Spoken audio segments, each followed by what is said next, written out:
Santa Rosa City Council. Ms. Gomez, would you please call the roll? Let the record show that all council members are present with the exception of Mayor Coursey and Council Member, no, I think that's it. I believe that's it. My apologies. Yeah, and we're not sure if the mayor will be able to join us at some point. He's up in Sacramento working on a piece of legislation on our behalf. All right, Mr. City Manager.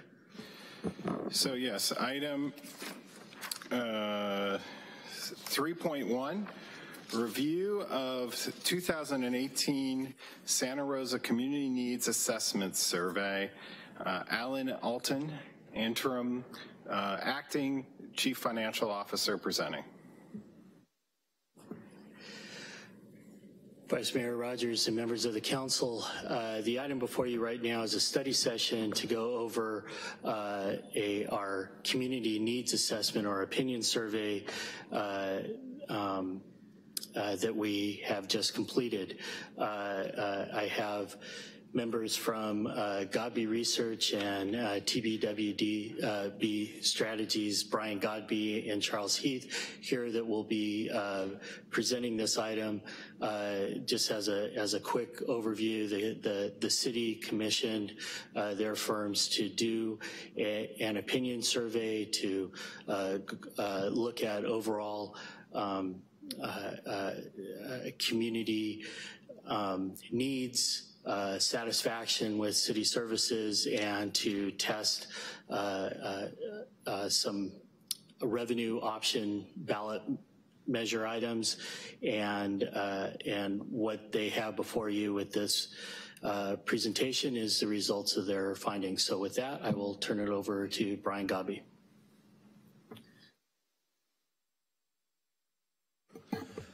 And really fast before you begin, just to clarify for the council and the public, this is the study session portion. We'll be receiving information, but the council will not take action until potentially later in the meeting. Well, we've reserved generally you can give general direction here. The reason we reserve the report item is if there's some things that you want to officially enact.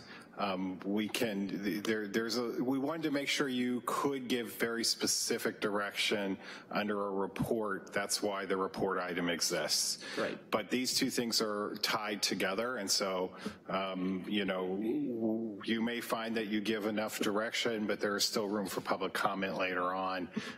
We're taking notes as the conversation goes forward. Great. Thank you so much.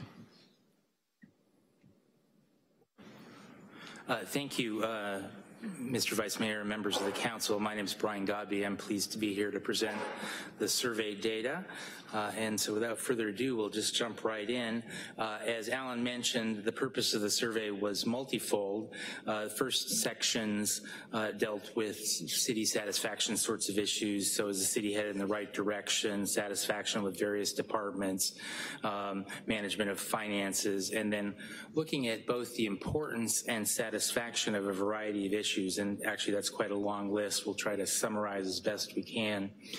Then we switched to looking at a variety of different revenue measures, and because there were potentially at the time a county measure, we tested a county measure and then the city measures as well. We looked at a variety of different things we might spend the money on from these various measures, as well as positive or negative informational items with respect to those.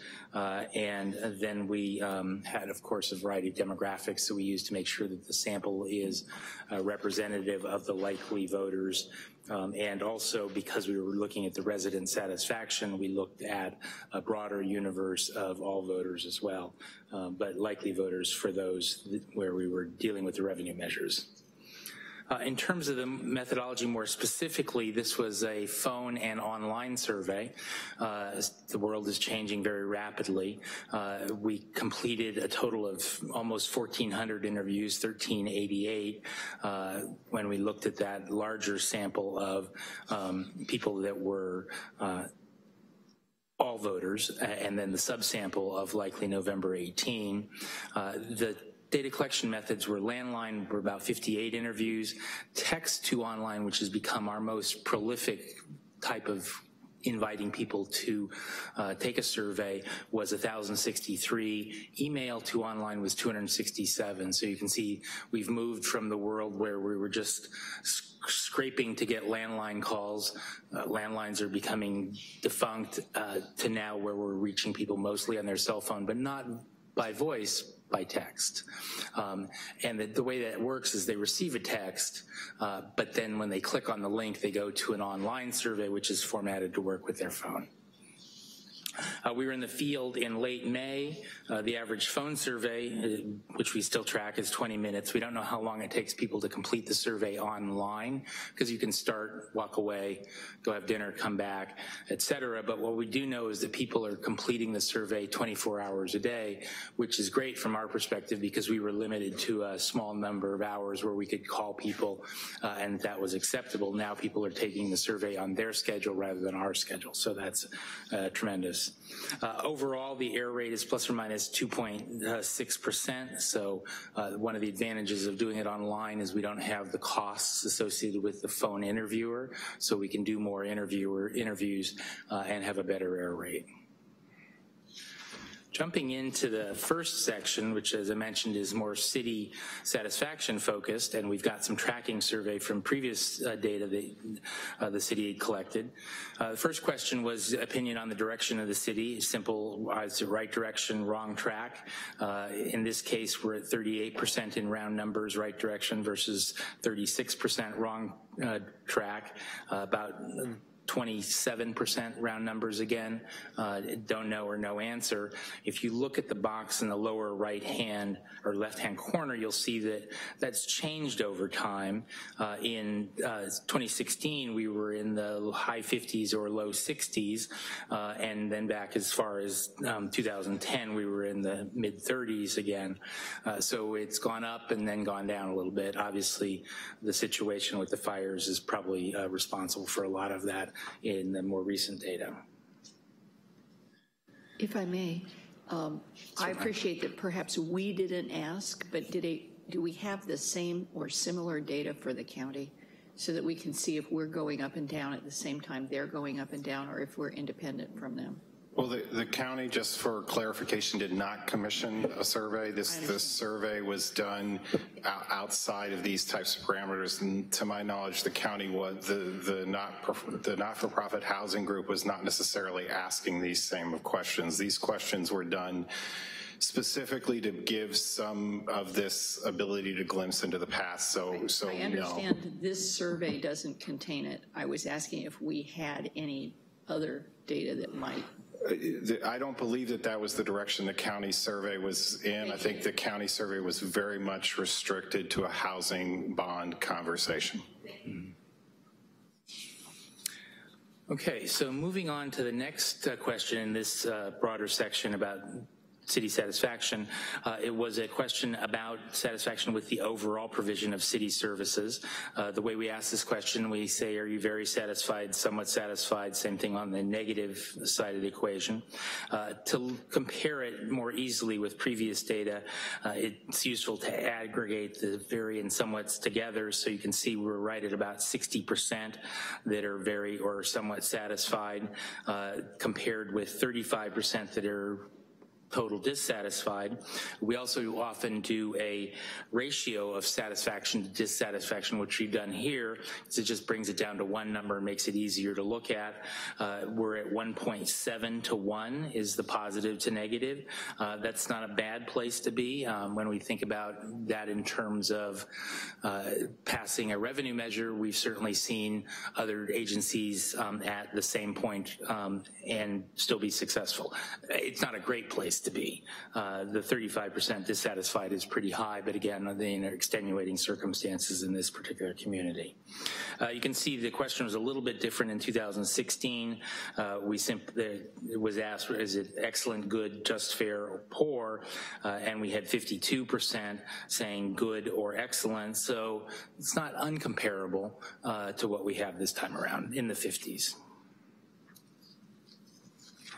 The next questions, or really question set, looked at a variety of different departments and said, do you have a very favorable, somewhat unfavorable, or very unfavorable perception of that department.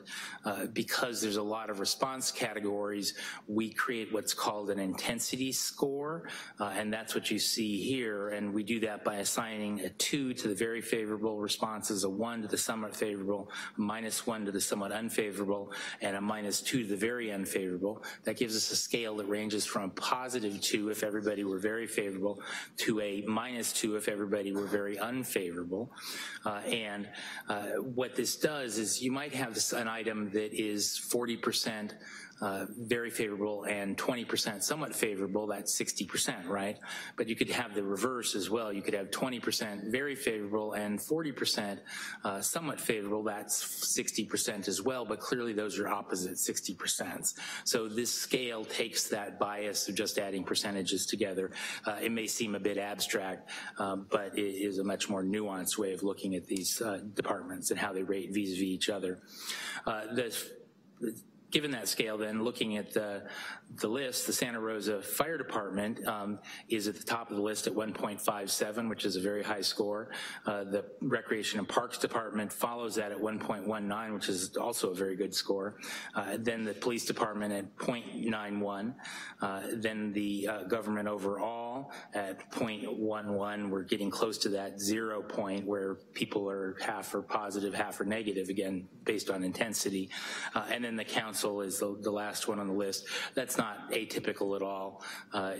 This order, fire department first, elected body last, is fairly typical. I'm sure you're aware of that. The next question was opinion on how the city finances are currently and how the city government is managing those. We asked again, excellent, good, just, fair, or poor, same as has been done in the past. When we aggregate the good and excellent, we're at 31% total positive versus in the 2016 survey, that was at 38%. Obviously, it's numerically lower, but statistically speaking, there's no difference between the two of those. But again, I think that given the circumstance, it's probably not unusual that it's lower.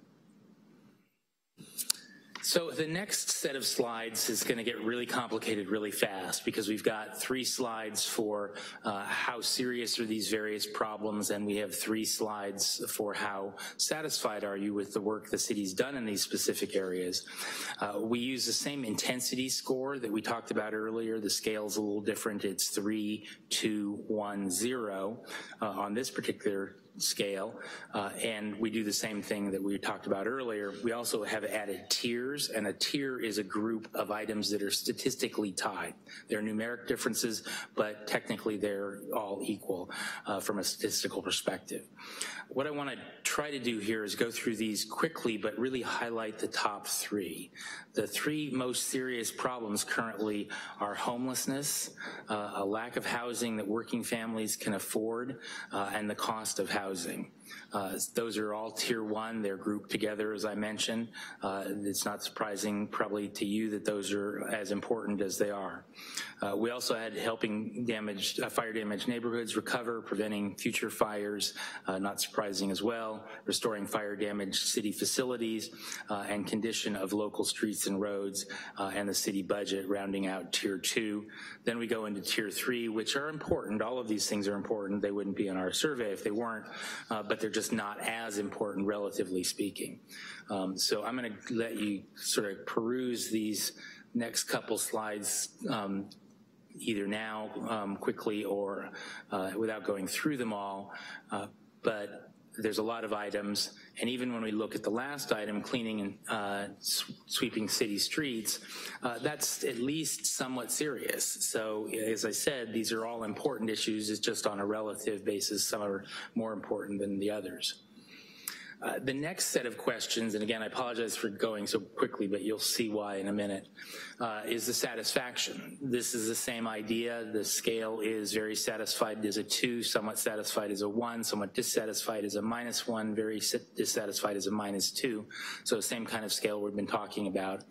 These are the things that people are most satisfied with.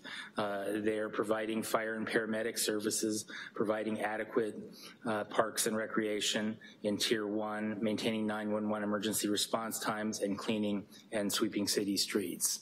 But if I jump sort of quickly through here to the bottom of the satisfaction, what you see is the same 3 items that were at the top of the seriousness scale.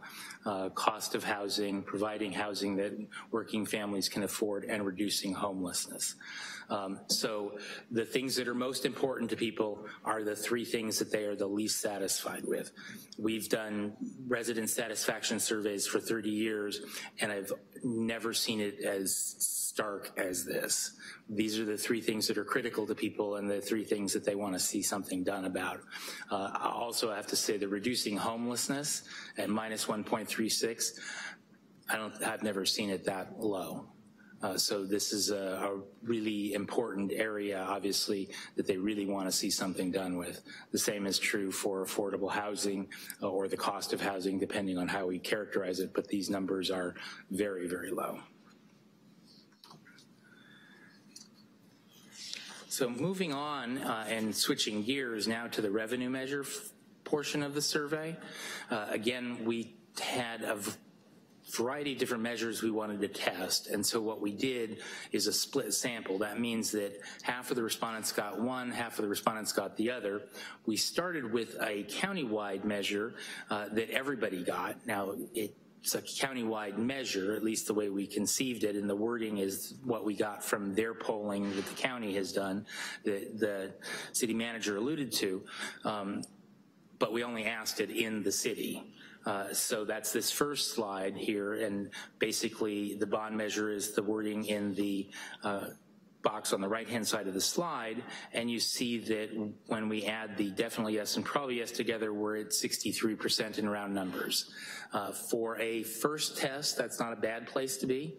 Obviously, this measure would require 2/3, and again, while this is characterized as a county measure, it is only within the city limits that we tested this one. Now, because we had a couple different competing measures that we wanted to find out where they sized up versus each other, the next one is a sales tax measure in the city. This one is only of half of the sample, but now we have a very big sample, so we've got good error rates. And then the other half of the sample got a city bond measure, and you'll see that in a moment. Again, the wording is on the right-hand side of the slide in the box, and now this is technically a general tax and requires a simple majority. That's a little more complicated if the business roundtable measure that's on the statewide ballot were to pass and change the law, which might make this a 2/3 majority. In either case, this is a starting point, and we're at 66%, definitely yes and probably yes, for those things that are bulleted in here: maintaining rapid 911 response, repairing potholes in streets, rebuilding firefighting infrastructure, and providing affordable housing and reducing homelessness. So that's a pretty good place to start. Obviously, that's all they know about that measure at this particular point, so it would be necessary really to drill down a little bit more in a potentially subsequent survey. The next question, again, split sample, so half of the respondents got the sales tax, then this is the city bond measure, and you can see this is a different list of things that we would spend the money on: providing affordable housing for preventing the displacement of vulnerable residents, repairing potholes, rebuilding cracked and deteriorating sidewalks, firefighting infrastructure, affordable housing again, and then providing funds for recreation centers and playgrounds. So it's a little bit not just affordable housing, it's more of an infrastructure, you could call it, and there have been some successful examples of this throughout the Bay Area. This one is a bond measure, and again, looking at the definitely yes and the probably yes together, we're at 64%, a little bit lower. Statistically speaking, there's no difference between this and the sales tax. Numerically, obviously, it is. There is some differences in this kind of measure, and it requires lots of details, including the amount that it raises annually, as well as the average tax rate. A sales tax measure doesn't require, I mean, it has a tax rate, but it doesn't have quite the same meaning as $43 per 100,000. So virtually at the same level, but a little bit lower numerically. At that point in the survey, we went back to the entire sample to test yet another measure for each respondent, they're looking at this as the third measure. Obviously, it's the fourth measure in terms of our reporting. And this was a TOT. Again, when we look at the definitely yes and probably yes for the transient occupancy tax, we're at 65% in round numbers. So again, statistically speaking, these are all tied. There's really no difference in the three city measures that we're looking at. There's some different nuances in what they would fund and how they would, the taxes would be collected, obviously, but they're statistically basically tied. And they're all at a good place to start with without a whole lot more information. The follow-up set of questions to this was a variety of informational items that I talked about earlier. Some of them are things that we might spend the money on. Some of them are positive statements about the measure. Some of them are critical statements about the measure. The way it's asked is in a random order. We then say, are you much more likely, somewhat more likely, somewhat less likely, or much less likely to support the measure based on knowing this particular fact? We again create the intensity scale that we've been talking about throughout the presentation, and there are tiers that are grouping things together. Our top items are the measures will give Santa Rosa local control over local funds for local needs. The money cannot be taken by Sacramento. That is the number one informational item in virtually every revenue measure survey we do. And if it's not the number one, it's tied for number one, or it's number two, and a very close number two. People still have some fear of Sacramento taking money from local agencies. Second is this funding will help upgrade aging emergency communication system, help firefighters, paramedics, and police officers respond quickly in an earthquake, fire, or other emergency. And third, in the top tier, the measure will require independent citizens oversight, mandatory financial audits, and yearly reports to the community. Again, another accountability measure that tests very well almost always. In the second tier, at a little bit lower level, but notable because of the things they include, are the measure will provide services to make housing more affordable to working families, obviously the focus of several of our measures. The funds will be used to provide affordable housing for vulnerable residents, including low-income, moderate-income households, so veterans, seniors, and persons with disabilities. Measures are critical to helping Santa Rosa recover from recent fires, and the funds will be used to help preserve rapid 911 emergency response times, and on down the list, which I won't read in deference to your time. This was a long list, and so those were the top items. The following were those items that tested at the second and third tiers and down to the fourth tier, as you can see. So in summary, and not to belabor some of the things we've already talked about, but 1/3 of the residents believe the city's going in the right direction, while just less than that, or I'd say it's on the wrong track. The majority of residents, right about 60%, indicated they're satisfied with the job the city's doing, and that was a positive 1.7 to 1 ratio. The Santa Rosa Fire Department is the most favorable, followed by Parks and Rec, and then the other departments we talked about. 31% indicated they believe the city is doing an excellent or good job managing the budget and finances. The three most serious issues are homelessness, the lack of housing and working families can afford, and the cost of housing. And then the three areas where they're least satisfied with the efforts were the same. The areas where they're most satisfied are fire and paramedic services, Park and Rec, and 911 response. And again, the three areas that they're least satisfied, we've already mentioned. The survey did reveal a solid base of support for a county measure, a city sales tax, a city bond measure, or a transient occupancy tax. And the way the voters saw this is they were getting three measures. So they got that county measure again, the sales tax and the TOT, or they got the county measure, the city bond and the TOT. And they're all at a good place to start. We didn't do a second follow-up, so that's why I keep saying a good place to start, because we don't have a question that we asked after we've talked in a lot more detail. But those in the low to middle 60s is certainly a place where you can reach 2/3. The top informational statements included the money can't be taken by Sacramento. The funding will help upgrade aging emergency communication systems. There will be independent citizens oversight. The measures provide services to make housing more affordable, and the funds will be used for vulnerable residents in affordable housing, and it's critical to help the city recover from the recent fires. And finally, while the survey didn't test a full revenue measure scenario for any one of those 4 measures, given the simple majority threshold for the city sales tax and the TOT, those have a really good chance of being successful. However, in reality, the Business Roundtable measure could put them in the same 2/3 scenario. So everything is, again, tied in that middle 60s, and it's reachable. So without any other questions, I'll turn it over to Charles. Questions on the poll first, or do you want to talk about next steps? Let's go ahead and go through the next steps, and then we'll come back for questions. So this report is the conclusion of the feasibility study that we've performed for you to look at the viability of different revenue measures and to understand the issue environment that a revenue measure election would occur. Typically, the next step, once we present these results, is to start doing some informational outreach in the community. While the city can't advocate for the passage of a ballot measure, you can educate and inform the public about the issues that you're seeking to address and the solution that you're seeking community input on to help refine. And then also to take that feedback and develop the measure that would ultimately come back to the council to be placed on the ballot.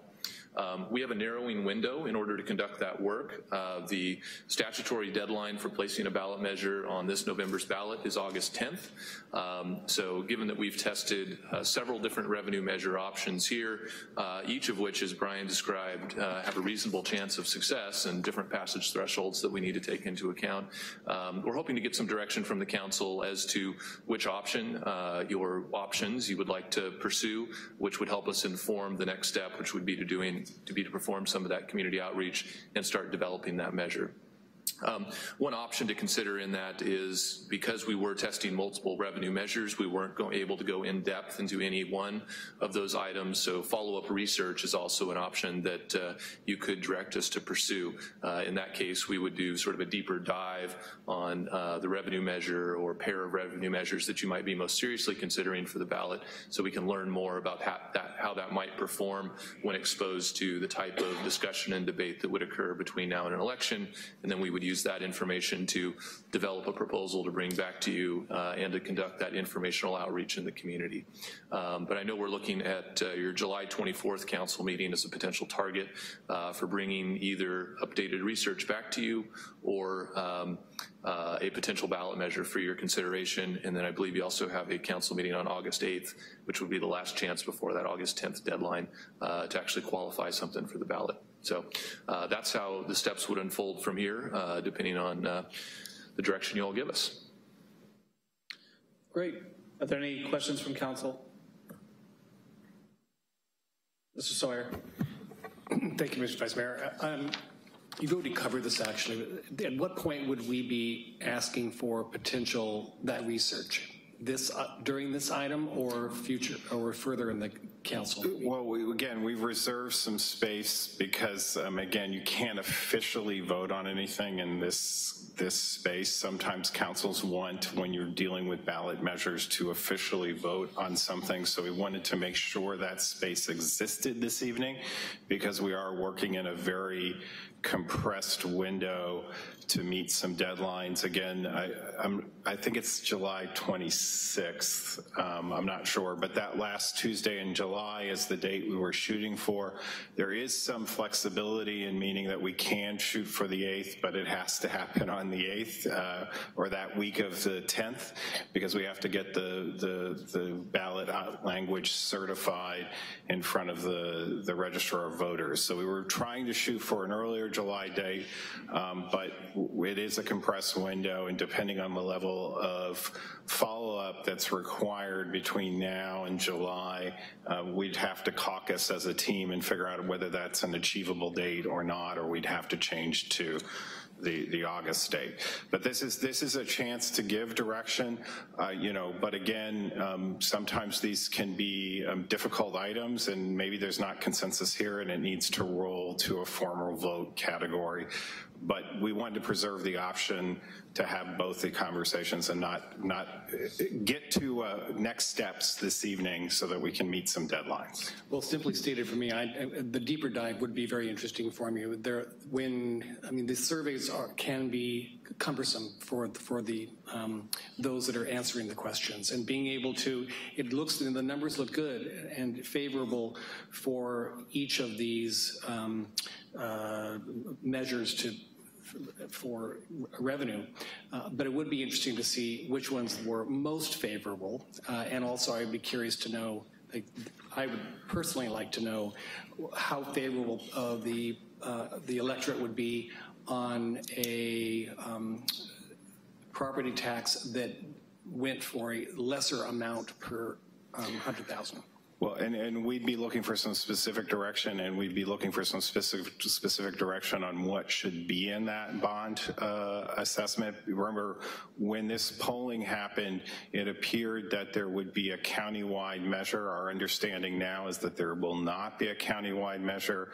We want to be cognizant of what is actually coming through in the polling, which is very directed conversation about housing and affordability. So we're right now, the question that has been asked is a much wider scoping question. That might be a space to give us direction that you want to narrow the field of focus and focus on a particular dollar amount. That would be the space to entertain it. But I just want to make sure that the full council is aware that these questions were generated a while ago. Some things have substantially changed, and this is the opportunity to address that. Thank you. And I'll just throw in that even though I did notice that the community seems very interested in both housing and infrastructure, it would be, and I have to admit that I would like to see both addressed, but trying to ascertain the appetite that the community has for both would be interesting as well. One or the other or both, but my guess is housing does seem to come to the surface, but the infrastructure piece is vital, and I'd be curious to see what the response of the community would be on that. Alone or together, I should say. Thank you. Councilmember Tibbetts. Thank you, Vice Mayor. So I want to be clear, Sean. I know we're talking about 14.1 later on a similar topic. So you want us to right now give direction on how to do more polling, is that it? Well, next steps. I mean, you may be ready to send us into a deeper conversation on any one of these revenue options. You may have enough information on the revenue option to figure out in a direction. Again, these are difficult conversations when we're talking about revenue and sending staff out. We wanted to make sure there was, in this format, we're sort of a nodding head format. If you felt like you needed to actually give explicit direction and vote on it, that's why we have the later item on the table, on the agenda, so that there could be an opportunity to do something explicit. We are fully prepared to run whichever way council wants. We just didn't want to get tied up in, it's a study session versus a report item. That's why they're both on tonight. Okay. And Councilmember, if I could, I think my preference would be that we stick our conversation now to the polling and what the polling results were, and then at 14.1, when we have more of an opportunity for the public to be a part of the conversation, then we go a little bit more in depth on the specific items that have been polled on, what we'd like to see more of. So you don't want me to suggest funding levels and things like that for them to poll test now? Let's do that in item 14.1. Okay, I'll wait then. Councilmember Combs. So 14.1 is specific to the housing bond, and the other two are more discussed here. No, I believe 14.1 is direction on any revenue option you wanted to proceed. Okay. Yes. So you have that opportunity. I read that motion. Yep. And it looked like it was pretty specific to the housing bond in the motion, though it does mention the transit occupancy tax. If I may, item 14.1 specifically discusses 4 different revenue options: housing bond, housing only bond, housing infrastructure bond, sales tax, or the TOT. And that conversation also opens it up for other options that the council might want to bring forward. Okay. I just have a couple of questions. We did not ask any UUT questions, is that correct? That's correct. Okay. But there would still be an opportunity, depending on what the scope and scale, to ask a follow-up UUT question based on direction. Did the individuals being asked understand that items might come all at one time? Or did they understand they were getting maybe one of the choices? Yeah, the context that we created around those 3 measures that in either set of 3 was that they would be all on the ballot at the same time. So with the new information that the county is not placing a bond measure on the ballot, that's certainly material and could change the numbers for the following 1 or 2 measures, whatever the council would decide. We don't see here at least I'm not seeing here the arguments that were made in opposition.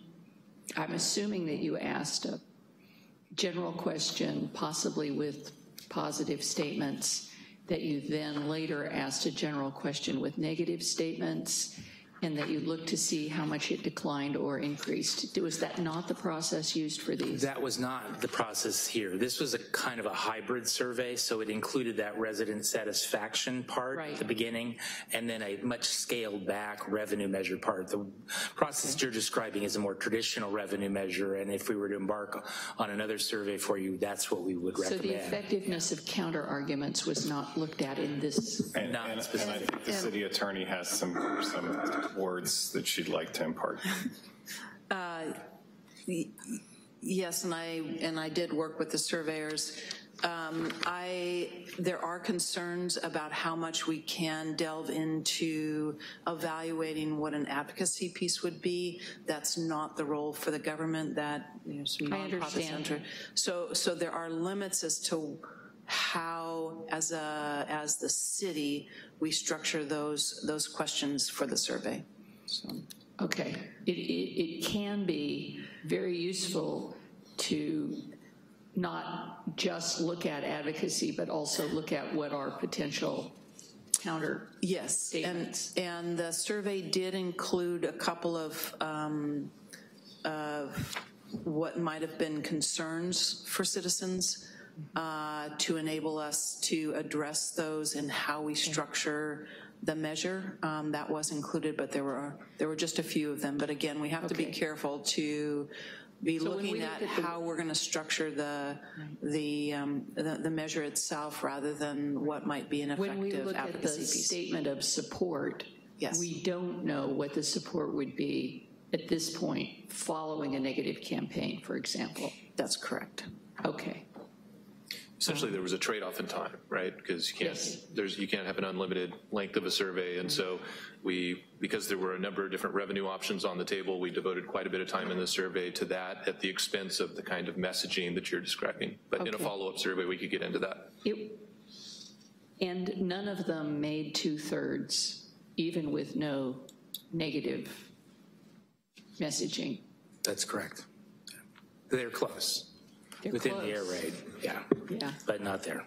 That's right. And if I might clarify as well, my understanding is the order of the survey asked for the support for the measures, and then, and correct me if I'm wrong, and then followed up with, are these issues of concern for you relative to those measures? So it was not, what's your level of support if you heard this, or what's your level of support?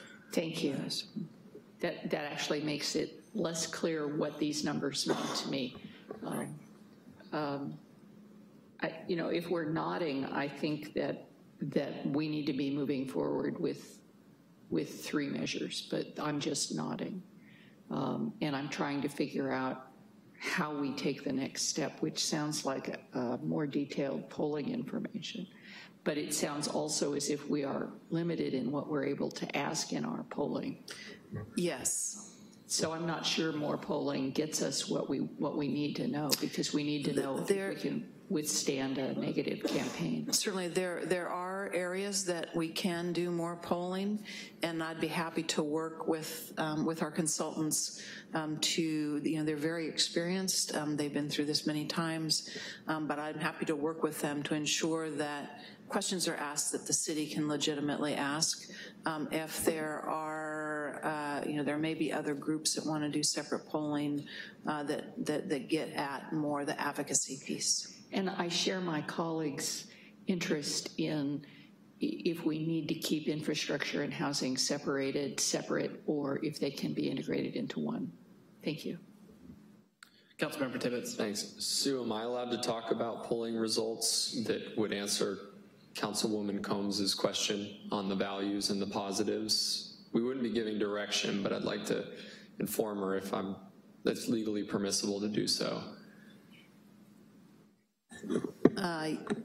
You can report general results of independent polling that you're aware of, but again, it is not the council's role to participate in any kind of advocacy on the piece. What we're doing now is trying to shape what measure we might think is most helpful for the city with the possibility of passage.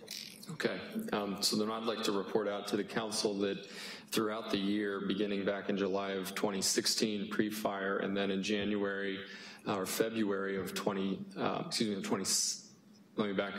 of 2017, and then February of 2018, 2 rounds of polling were conducted in the city of Santa Rosa. Each sample size was 300. It was all done by telephone call. The first result that came through was 71% support for an affordable housing bond in the city of Santa Rosa. This was in July. Then in February of 2018, post-fire, we saw that increase from 71% to 74%, and this was conducted by EMC Research, who did the polling for all of the other Bay Area communities that passed housing bonds: Alameda, Santa Clara, San Mateo, and Oakland.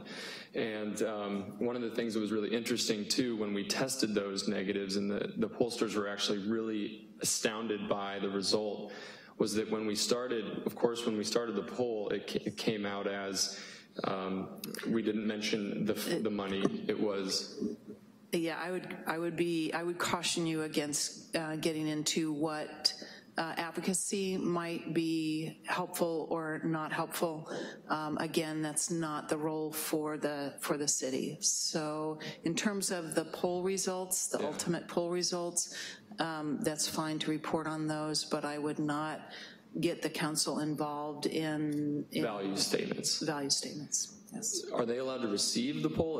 It's a quasi-public document. If it's a public document, yes, they can receive that. So I think the best way would be for the group to send that to the city manager's office in an official format, and we can disseminate that information, and it's a public document.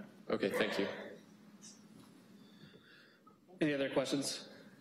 All right, Council, I'm going to suggest a process for 14.1. If it works for everybody, once we have an opportunity to do public comment on this, we can, in 14.1, discuss in depth each of the 4 individual items and then craft a motion at the end to provide direction to staff.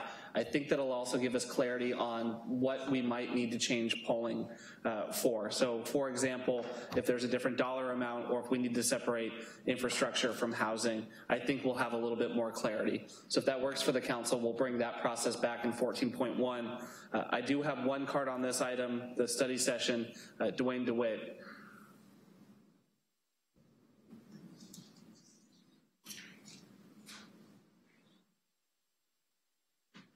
Hello, my name is Dwayne DeWitt. I'm from Roseland. As I read the information about housing bonds, I frequently see the term veterans being referenced as a recipient of the largesse of what the bond will do. One of the dilemmas is that many veterans I speak with, including today at Vet Connect at the Sonoma County Veterans Memorial Building, don't really get the services that are talked about. There's a thing at the federal government called a HUD-VASH voucher, And that was put together to help homeless veterans be able to find a place to not be homeless tonight if they were to get the voucher. Because landlords aren't taking them, there's been a bit of a switch. And now they're being used as a project-based financing mechanism to help people build things far down the road and say, this is gonna help veterans. So there's a bit of dissatisfaction out there, and veterans are voters, and they talk to other voters. And I think you really need to have some people, I guess you'd say, massage your message, because I think we're just basically being pimped out. And what's going on is people are saying, yeah, we're gonna help veterans. They don't give a diddle squat. They're not gonna help veterans at all. They're just looking for ways to finance their pet projects. So I'm here to tell you today, I, right now, need to be convinced further in the need for these and in the efficacy of how they'll be handled, because frequently I run into various folks working in governmental agencies at both city, county, state, and federal who are paid whether they excel or not. They don't have to achieve what they talk about. It's just like, hey, we'll just say it and then move on down the road and get there to when we collect that pension. That's not the case for veterans, especially ones who've been wounded in war. They need to have the housing as soon as possible when they get back to the US. And it's really become problematic when the other day I saw a veteran who'd been a long-range reconnaissance patrol leader in Vietnam, and he's homeless now, and he lost his left leg the other day to diabetes. Excuse me, it's the right foot. I gotta get it straight. Anyway, the bottom line of it is, if he'd have been in his own housing situation, I don't believe he'd lost that limb. And I really want to advocate that you folks do your best to actually house veterans if you're gonna use that word to sell whatever it is you are selling. Thank you for your time. Thank you, Mr. DeWitt. Helga Lemke. Good afternoon. I have been on the steering committee for a housing bond for several months now.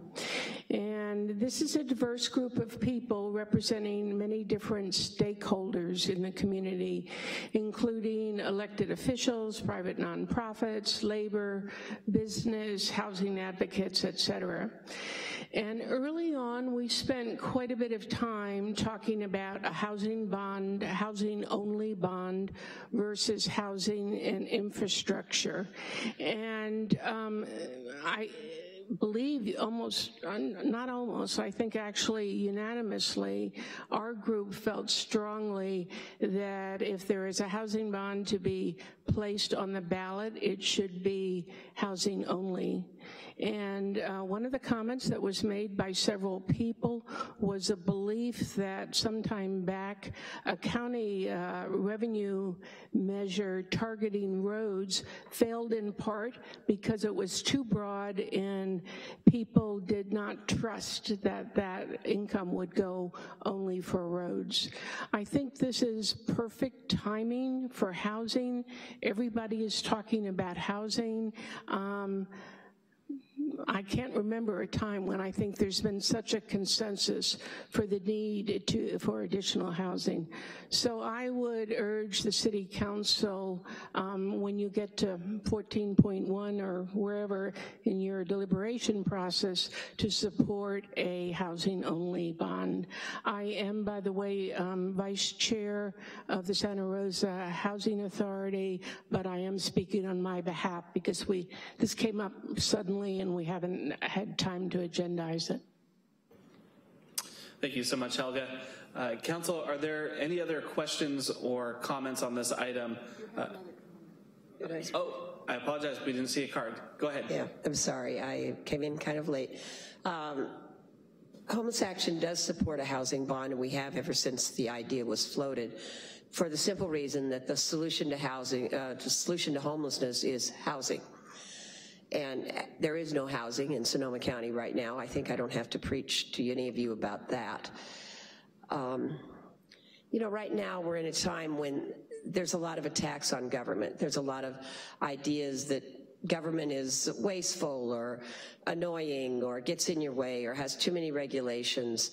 And we see at the federal level an attempt to dismantle a lot of governmental agencies. I think government is where we do things that we can't do on our own. I think the government is there to do things that organizations can't do on their own, or even institutions can't do on their own. And this is a perfect example. We need a lot of housing. We need it built with a lot of money. We know it's going to take a lot of money. This is something Homeless Action cannot do with bake sales. Otherwise, we would certainly try. And so it is really up to you all and up to the voters to do something about homelessness. I think there is a huge interest and a huge desire in the community. As you know, we did Homeless Talk. We went out and talked to 500 people about homelessness, very open-ended. And I'd say the most consistent message we had was, something is wrong here and I want to help. What can I do? So I think this is something we can ask voters to do and we can ask property owners to do. I think they will step up to the plate if we wage a vigorous campaign and put the issues out flatly in front of them. Homeless Action will be there to help you do that. Thank you. All right, thank you. Council, any other questions? All right, Mr. McGlynn, we'll give you further direction during item 14.1. Thank you. And with that, we will take a brief recess and come back for our regular session at 4.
Ms. Gomez, will you please call the roll? Let the record show that all council members are present, with the exception of Councilmember Tibbetts and Mayor Coursey. Thank you, and Councilmember Tibbetts is in the back and will be joining us in just a minute. We had no closed session, so we'll go on to proclamations. And I believe, Councilmember Oliveros, I believe you have this one. Thank you, Mr. Vice Mayor. We'll call forward Juan Cuandon, Emilia Carvajal, Christy, and I can't read the last name, I think Christy is here with Christy Rubin, and Hector Jimenez Carreño, and two other folks that are here, I believe.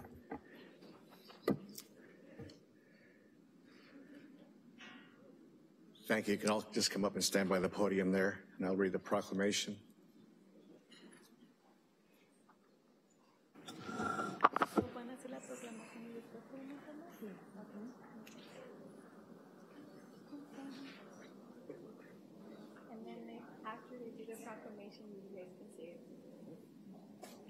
Good, okay, so I'll begin with the proclamation. Whereas generations of immigrants from every corner of the globe have built our country's economy and created the unique character of our nation, and whereas immigrants continue to grow businesses, innovate, strengthen our economy, and create American jobs in Santa Rosa, and whereas immigrants have provided the United States with unique social and cultural influence, fundamentally enriching the extraordinary character of our nation, and whereas immigrants have been tireless leaders not only in securing their own rights and access to equal opportunity, but have also campaigned to create a fairer and more just society for all Americans. And whereas despite these countless contributions, the role of immigrants in building and enriching our generation has frequently been overlooked and undervalued throughout our history and continuing to the present day. And whereas the City of Santa Rosa recognizes the value of immigrants in our workforce, the influence of immigrants and their families in our community, and the contributions of immigrants to our culture. Now therefore be it resolved that Chris Coursey, Mayor of the City of Santa Rosa, on behalf of the entire City Council, is pleased to proclaim that June 2018 is designated as Immigration Heritage Month.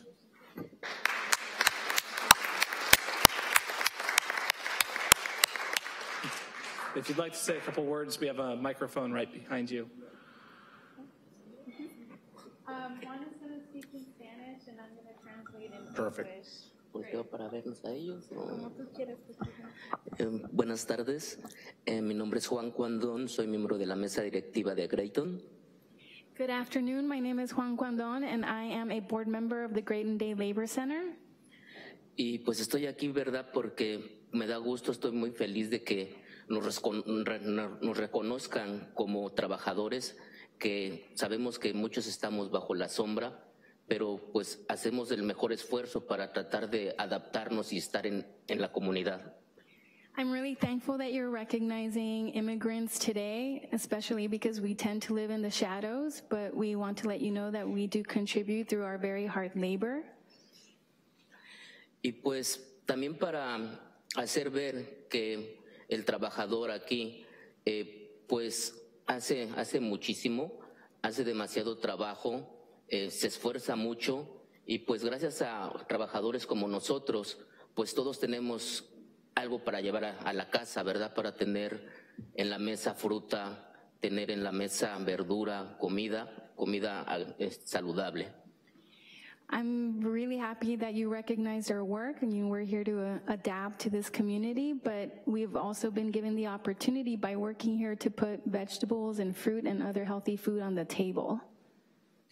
Y pues muchísimas gracias nuevamente por reconocernos, y pues por parte de todos nuestros compañeros, de mis compañeros, pues les doy las gracias a todos ustedes por apoyarnos, estar con nosotros y protegernos sobre leyes muy racistas.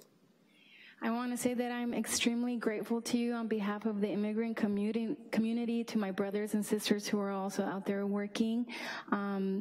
Very thankful for this recognition, especially right now under the political climate that unfortunately is very discriminatory and racist, but I would like to thank that you're here to support us.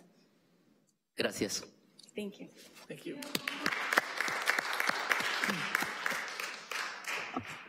Good Good afternoon. My name is Hector Jimenez Carreño. I am with North Bay Immigrant Youth Union, and I would like to commend the City of Santa Rosa for proclaiming the Immigrant Heritage Month. And just to remember, right, this is extremely important and crucial, and especially around in this time when our communities are constantly under attack. I think it's extremely impactful what is being done here today, right? With everything that's been going on from family separations, as well as the constant criminalization of our communities.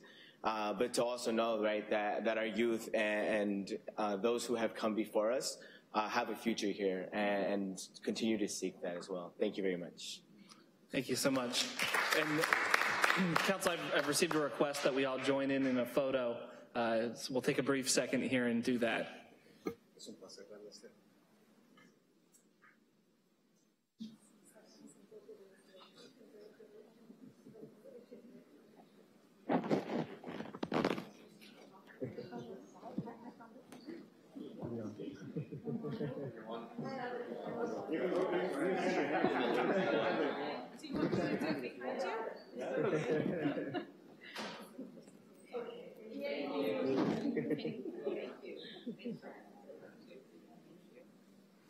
Thank you.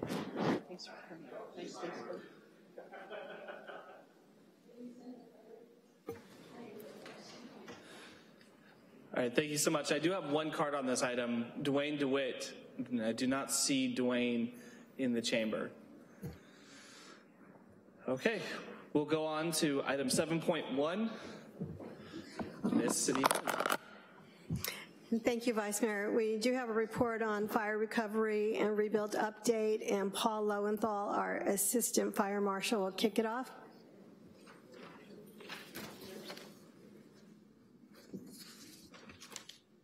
This announcement is not. Before we go on to item 7.1, I've been reminded we will be pulling two items from our agenda tonight. Item 14.2 will be continued on the July 10th agenda, and item 14.3 will be scheduled at a later agenda as well. So I'll make that announcement a couple of times tonight, but items 14.2 and 14.3 will not be heard tonight. Thank you.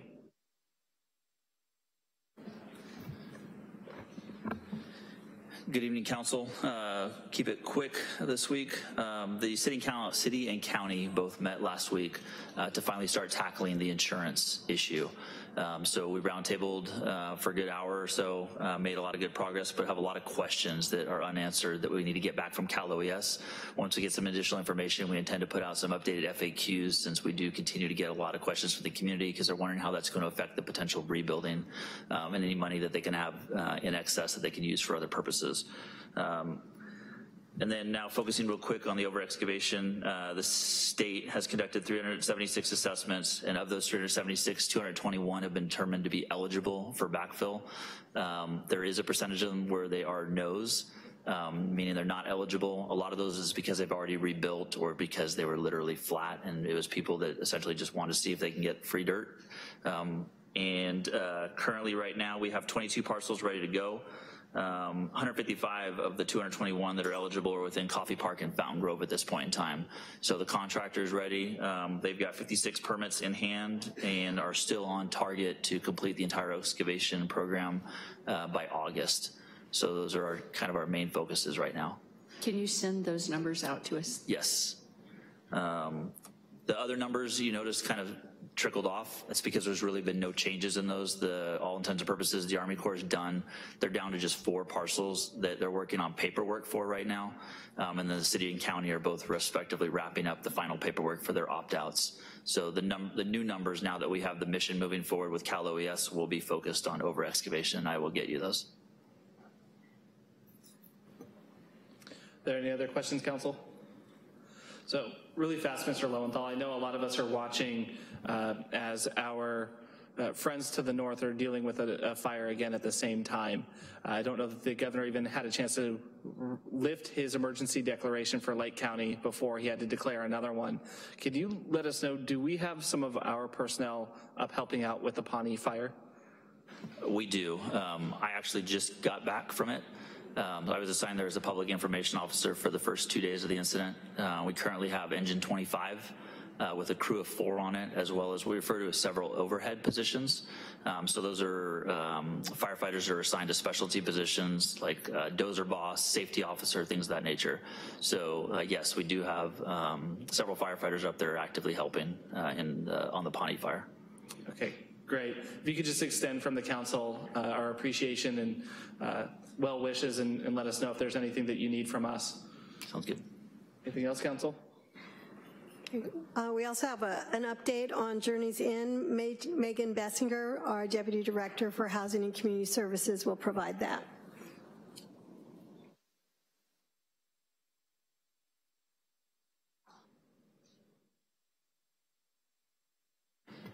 Good afternoon. The last update you received on Journeys Inn was on May 1st, so we wanted to give you just a quick update on how the site is progressing.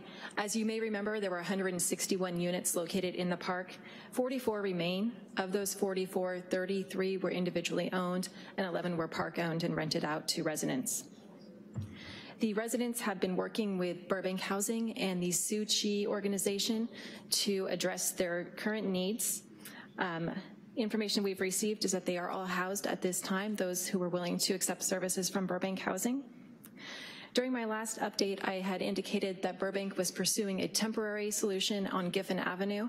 That solution is currently off the table due to environmental constraints on that site, which is on the corner of Stony Point and Giffen. Burbank continues to pursue an opportunity at the fairgrounds and is working with the Sonoma County Board of Supervisors to develop a 37-space mobile home park. They are also identifying funding for infrastructure as well as funding for the purchase of the mobile home units at that site. And as for the redevelopment of the former Journeys Inn site, they are looking at 162 affordable rental units for seniors, as well as approximately 300 market rate units that could be developed. I'd be happy to answer any questions. So for the Giffen Avenue site, is that California tiger salamander? Is that the environmental issue? Correct. Councilor, are there any questions? Councilmember Tibbetts. Thank you, Megan. Do you know what the outcome was with the county today? I do not believe they were taking up the issue today. Burbank is in conversations with individual members of the Board of Supervisors, and they'll be discussing it in July. Thanks. Councilmember Combs. It would be helpful to me if you could also bring updates, when you bring the updates on Journeys Inn regarding Cotting. About half of the properties burned at the Cotting mobile home park off of near Range Avenue. And I continue to hear comments from them about difficulties that they're having with occupying the site, with returning to the site. So if you could also give me updates with regard to Cotting, that would be helpful. Yes. Is that it for our That concludes our fire recovery report. Okay, I do have one card on this, Dwayne DeWitt. I'm quite familiar with the Giffen Avenue property, and I wanted to clarify something to you that staff didn't give you a total picture, if you will, when she said environmental constraints. The people at the First United Methodist Church did a full environmental impact report 10 years ago for the building of their church. The property was cleared, that it did not have California tiger salamanders on the site. It's very rare for California tiger salamanders to come back in to an urbanized area. And I think that basically if staff were to be talking with environmental specialists, they'd find that they could utilize that old EIR. This is really important because I was one of the people that brought an attorney to this body right here who put forward a letter pointing out you do have to abide by CEQA and that you just can't put things aside. But if someone's already done an environmental impact report and it's already been proven that a species is not there, I believe you could go forward. So it's something that needs to be taken and I guess you'd say worked with rather than just at face value say, well, staff says there's environmental constraints so we can't do it there. I actually believe you could help those people get that project in now, and that would be a template for other spots that have been cleared from California tiger salamander occupancy. it's a very important thing. And those 40 families that could be there, I've been told they would be the people who were the most vulnerable of the fire survivors. So I attend that church, and I know that church is ready, willing, and able to work on this as soon as city staff lets them do it. As a matter of fact, what I'm hearing from many in the construction community is that it's planners that are the problem, and it's permits that are keeping things from going forward in some ways. So maybe you and the council could come together and say, well, this is our mandate to get this housing in and help these folks, and step up and show that. Because if it's the case where you have to have an environmental impact report for everything out there, that would include the parking lot at Southwest Community Park. That would include a lot of other things that the Recreation and Parks Department is already doing, and in a sense violating that policy that you're just now citing.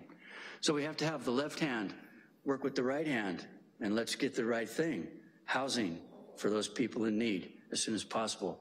Thank you for your time. Thank you, Mr. DeWitt. We'll have staff look into that. We'll move on to item 8, City Manager and City Attorney's reports. I do not have a report for the City Manager. The City Attorney doesn't have a report either. Nice and quick. Are there any statements of abstention from the council? Seeing none, we'll go on to Mayor's and Council Members' reports. Councilmember Combs. Thank you, Vice Mayor. First, I just want to say that I may need to leave the meeting early before it adjourns. It depends on how long our meeting lasts. At this pace, maybe not, but I wanted to apologize and just let my colleagues know that I may need to be leaving. I would like to make a motion for discussion of for a future possible discussion of city rent stabilization ordinance. Currently, a number of our council members are working with the California Apartment Association. I know that our Vice Mayor and Council Member Jack Tibbetts have both been trying to bring to the table the Apartment Association and the North Bay Organizing Project, seeking a possible compromise position over the next month. The signatures have been gathered. They were turned into the city clerk's office this morning. North Bay Organizing Project is feeling, I think, very hopeful, but I can see some possible room for negotiation between the two groups, and I would like us to be ready to take it up as a placeholder should they come to a compromise solution on rent stabilization. We have folks at the bargaining table, and I want to thank my colleagues for their hard work on that. And the three of us are negotiating with them. So I'm seeking a second for the conversation about rent stabilization. I want to say thanks for bringing this forward, and I'm happy to second. Okay, again, it's just a placeholder in case we have progress. Thank you, council members. We have a motion and a second, and we'll bring that back at a later agenda to discuss. Was there more to your report? I have two other quick items. One of them is that I am requesting data from our fair housing provider as to the number of tests that they perform and the outcome of those tests. I have requested that these reports be sent to me periodically, but I have not gotten one in quite a while, so I want to make sure that we are all receiving the fair housing testing reports. And I'm also have requested a follow-up from our housing provider on 12 persons who received motel vouchers from the dollar store relocations. I asked about this during council report outs last time and still have not heard the statistical outcomes for those 12 individuals. So I am continuing to seek, did they receive housing? Are they on the street? Are they in the shelter? Thank you. Great, and I see the director in the audience, and hopefully he can get that information over to you quickly. Councilmember Sweathelm. Thank you, Mr. Vice Mayor. Just one quick announcement. I've appointed Eric Goldschlaff for the Design Review Board. And I do want to thank the previous appointee, Joel Grogren, who heard nothing but positive comments about, but he and his wife are expecting, I believe, their second child, so he can no longer serve in that capacity.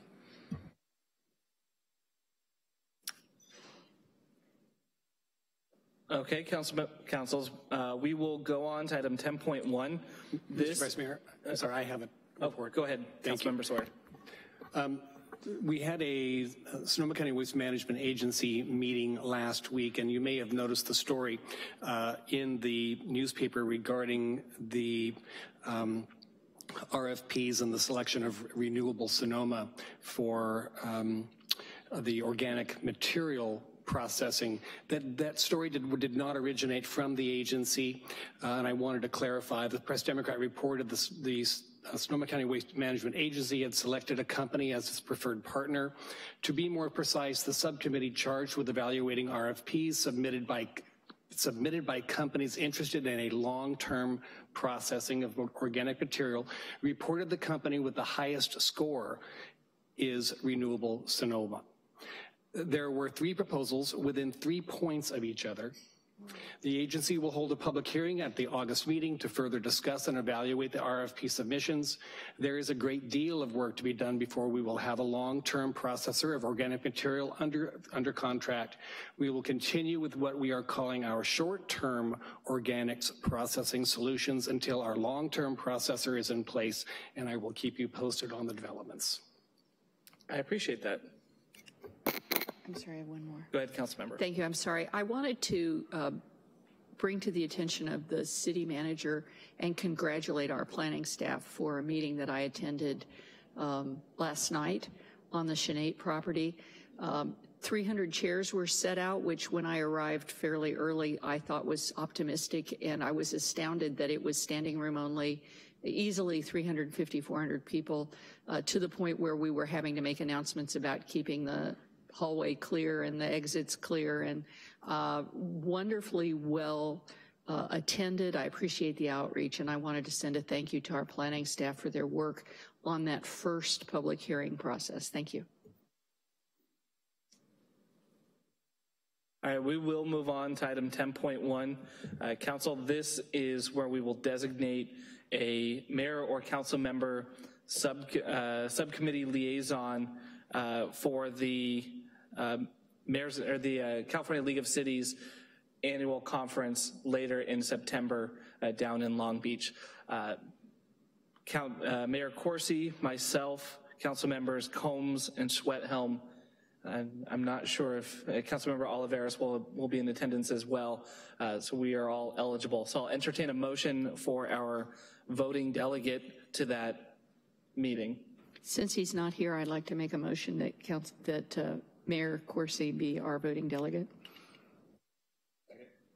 All right, we have a motion and a second. Council, your votes? Are there others? That passes with 6 ayes. And as an alternate, I will entertain a motion for an alternate. I will. Sorry. So I would nominate you as an alternate? Yes. Second. All right. Council, your vote? Ms. Gomez?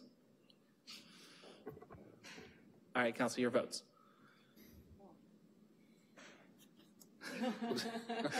Sorry. That passes with 5 ayes with Councilmember Olivares voting no. I moved the height of my chair earlier. I think we'll leave that as a 5-to-1 vote. Thank you, Council. I made the motion. Mr. Vice Mayor, I will be in attendance at that conference as well. Oh, Councilmember Sawyer will be there as well. We'll have a packed delegation from Santa Rosa. I think we're trying to do the votes again. Are we doing another? Yeah. He's teasing. Councilmember Tibbetts. Please vote again. And that passes unanimously. Moving on to item 10.3, matters for future council agenda items. 10.3.1, a request originally from Councilmember Olivares to request a resolution to oppose the policy to separate immigrant children from their parents. Councilmember, do you want to introduce the item? Yes, I'll reintroduce it again. We had this discussion last week, and I know that there have been some changes since we last spoke. and there could be some more changes tomorrow. That's the point, is we never know. I know that they have stopped the separation of families and stopped the filing of charges to individuals coming to the United States, but there's no real certainty that that's going to end. So really, I think my request is that we send both a letter and that we also a resolution asking for the permanent stop of that policy. It's something that is discretionary that they can do, but I think we need to support any effort to permanently stop that type of separation until obviously they can find some more legal way of processing some of these issues. I have submitted to the city clerk and the mayor some framework for a resolution that they can work with to bring back, but I think in this case it would be appropriate to submit both a letter and a resolution, and if we do move forward with a resolution, I also ask that this resolution be translated into Spanish as well for our community. So just as a point of clarification, the letter is in process and the mayor should be signing the letter when he returns. Thank you. So I guess the issue here then is that we're moving forward with a resolution. So that is my motion, is that we do issue a resolution of the Council of the City of Santa Rosa opposing the separation of children and families at the U.S.-Mexico border. And again, we can talk about the language at our meeting when this comes back to us. And I second that motion. That sounds great. And we do have a couple of cards on the item, so I'll go to those first. We do have Christy Lubin, and then I have two generic from Mr. DeWitt and Ms. Fernald to speak on all of these items. I'll ask you to speak at this time as well if you'd like to talk on this item as well as the other two. Hi, I'm Christy Lubin. I'm the director of the Grayton Day Labor Center. And we didn't know that this was on the agenda when we came here to accept the proclamation. And we support the letter and we support the resolution. And we would love to, perhaps not ourselves specifically, but have the immigrant rights community, a representative, have a little input into the language, because as you know, it is changing every day, but it's not enough to oppose the detention and separation of families. You also have to oppose the long-term detention and the funding of ICE and the Border Patrol, because the Trump's budget is for Border Patrol and ICE is more than the entire law enforcement budget in the whole country right now. So we have a number of experts within our community, such as Hector, the young man who spoke from California Immigrant Youth Justice, Rick Koshnier, who you all know, who's an attorney, and we're all 7 days a week, 24 hours a day working on this issue and involved in many national networks, and we would love for our community, the immigrant rights and defense community, to have a little input on the language if the council would be open to that. And that's it. Thank you so much. Colleen Fernald, followed by Dwayne DeWitt. Good afternoon, Council, Acting Mayor. This is a nice example of you doing something to uphold your oath of office, but unfortunately, it's considerably lacking in what is necessary to actually address the core problem. This is but a symptom of the problem, and yes, a resolution is a way to go. And I've been asking for this body to pass resolutions to address the core problem. When you squander your oath of office on symptoms of the problems, nothing really changes. Nothing.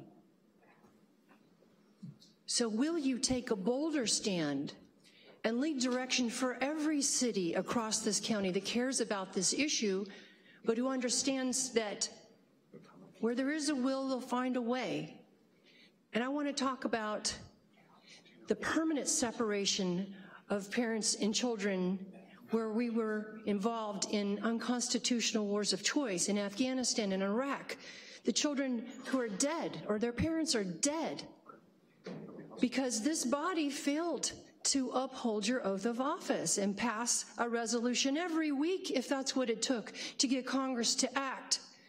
okay? Because what's happening with the Trump administration is a symptom. And Congress has the power to change the core problem, because what is in the way, I ask you again, of a fair, fast, safe, effective immigration process? The will? We have the way. The money? Yeah, that's part of honoring your oath of office. Congress is supposed to pay the debts. So you talked about misappropriation of budgets just on Border Patrol. Yeah, but let's talk about unconstitutional strike-first wars of choice. Let's talk about the refugees still suffering from these activities, and how many more will there be? So I'm asking you to get back to your basics. Support and defend the Constitution, and we won't have an immigration problem. Get Congress to pay the debts. Get Congress to acknowledge it's not okay to strike first anywhere, anytime. Acting with offense, even here within our own borders, instead of defense. It all comes down to you and your oath, and you leading the way in your league of cities and all the other associations that you have, being a stellar example. Because yeah, there's another fire on the horizon, and what about the earthquakes, and what about your next disaster for here, for all the starving, homeless people here? Uphold your oath, and you can solve all these problems. Thank you so much, Ms. Fernald. Mr. DeWitt.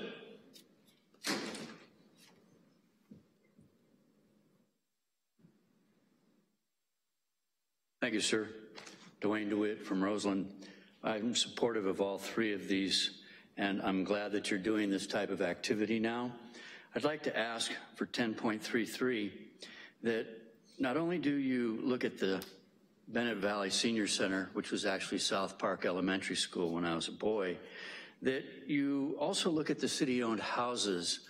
You recently had a report given to you here, and there was a value placed on houses that the city owns, and it was claimed that, well, it would be cheaper to demolish a number of homes. But I have here an article, which you can't see because you don't have a overhead for us to use anymore, so get us another overhead too. But this is from 5 years ago, and the city had bought some nice houses, and community members asked that they just charge a fair market rate of rent on the houses, 3-bedroom houses, and put them into use for helping the park that might go in there. Long story short, on the 30th of this month, which is Saturday, you folks are buying 2 more houses out there, and that will be 4 houses in this general area, and that would be a wonderful way to help veterans. That could be a spot where veterans could be in those houses using the housing urban development vouchers that come from the federal government, give you a fair rate of rent. You could have 3 veterans per 3-bedroom house, and just lowballing it, if it was $1,000 a month and you used all of those houses, that's $10,000 right there for each month, $120,000 a year. I know that's, you know, maybe just a portion of a middle management or a top manager's wages, but that could really help. If you were to put it into working with this nature preserve area out there that people want, that's a big help. Thank you for your time. Thank you so much, Mr. DeWitt. I do have 2 more cards that say that they're specifically on 10.3.2, so I will come back to those at that time. Bring it back to the council. We have a motion, we have a second. Is there any more discussion on item 10.3.1? Nope. All right, council, your votes. That passes with 6 ayes. We'll bring that back at a later date. So item 10.3.2, this is your item, Councilmember Combs. Thank you, Vice Mayor, Acting Mayor. This is a motion for a fall discussion of a study session to discuss a citywide minimum wage measure, $15 citywide minimum wage measure. There's been a coalition of labor and community organizations that has commissioned a UC Berkeley. My time is up. There's been a coalition of labor and community organizations that has commissioned a UC Berkeley economist study. They completed an economic impact study for a $15 an hour citywide minimum wage specifically for Santa Rosa, phasing that in by 2020, which is faster than the state's $15 minimum wage, which will come 3 years later. We anticipate that study will be completed by July 31st, and there will be a coalition intending to move forward this proposed citywide minimum wage law for Santa Rosa. I'm moving that our council schedule that study session in early fall so that we can review the study from UC Berkeley and any other relevant information about the citywide $15 minimum wage measure. So that's what the motion is. Great. Are there any questions from the council? No? I will go to Mara Ventura, followed by Marty Bennett.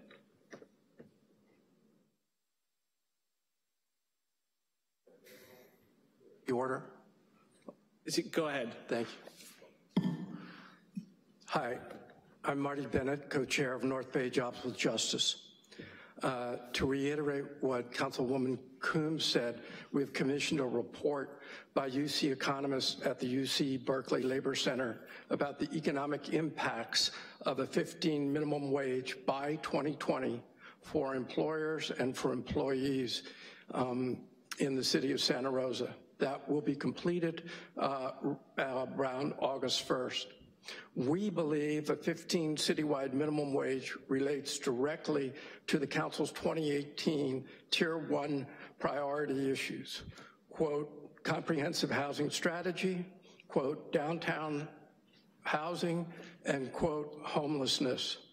We believe that raising the wage floor is an essential part of a comprehensive strategy to address the affordable housing crisis. A few important statistics make the case. First, according to the California Housing Partnership Corporation, median rents in the county between 2000 and 2015 increased by 16%, while median renter annual incomes declined by 6%. And the divergence between wages and housing costs is even greater now, since those calculations were done before the fire and rents skyrocketed by 30% after the fire. Second, more than 50% of the new jobs created in the county between 2012 and 2022 will not pay a livable wage, which according to the calculations by the California Budget Project is conservatively $23 an hour. Third, dedicated affordable housing funding for the county and all jurisdictions from the state and federal government has been slashed by 87% since 2008. Thus, to address the affordable housing crisis and prevent further displacement, particularly of low-income residents, it is imperative to simultaneously increase the minimum wage, find new local funding sources for affordable housing, and implement rent control. We believe that the affordable housing crisis cannot be separated from the income crisis characterized by stagnant or falling wages for the bottom 70% since the late 1970s, and the vast expansion of low-wage employment. Moreover, we want to stress that to effectively raise the minimum wage requires a regional approach comparable to what has occurred in other high-cost California coastal communities, such as Alameda, San Mateo, Santa Clara, San Francisco, and Los Angeles. Our intent is to implement 15 citywide minimum wage laws simultaneously in multiple jurisdictions in the North Bay. In addition to Santa Rosa, we are currently in discussions about raising the minimum wage with the cities of Novato, Petaluma, Sonoma, and Sebastopol. Thank you. Thank you so much, Mr. Bennett. Mara Ventura? Yeah, thanks. Mara Ventura, North Bay Jobs with Justice. So according to calculations already done by the UC Berkeley Labor Center, they estimate that 37,000 workers in Santa Rosa alone would be directly impacted by this. Moreover, 96% of the workers who have received a pay raise due to the 2016 state $15 minimum wage are adults over 20, and more than half are women and Latinos. On average, these low-wage workers provide more than half of their family income. When fully phased into $15 an hour, the average annual earnings of affected workers will increase by 24%, or about $3,700 per year. Finally, it's critical to emphasize that according to the National Employment Law Project, large firms with more than 100 employees employ 66% of all minimum wage workers, particularly in the service sector industry, including retail, grocery, food services, hospitality, restaurants, assisted living, and nursing homes. The 50 largest employers of low-wage workers have completely recovered from the recession and are now earning robust profits. More recently, Target announced that it would move to $15 an hour by 2020. Many small businesses are already actually paying $15 an hour just to retain some of their best employees. Not only will raising the minimum wage on a regional basis make rents more affordable, but also increasing the minimum will contribute to closing the job-housing mismatch and enable employees to live in the communities where they work. Finally, boosting the minimum wage will decrease reliance by low-wage workers on public assistance, such as food stamps, Medi-Cal, and Section 8 affordable housing. We urge you to agendize a $15 minimum wage study session in early fall after this report is completed.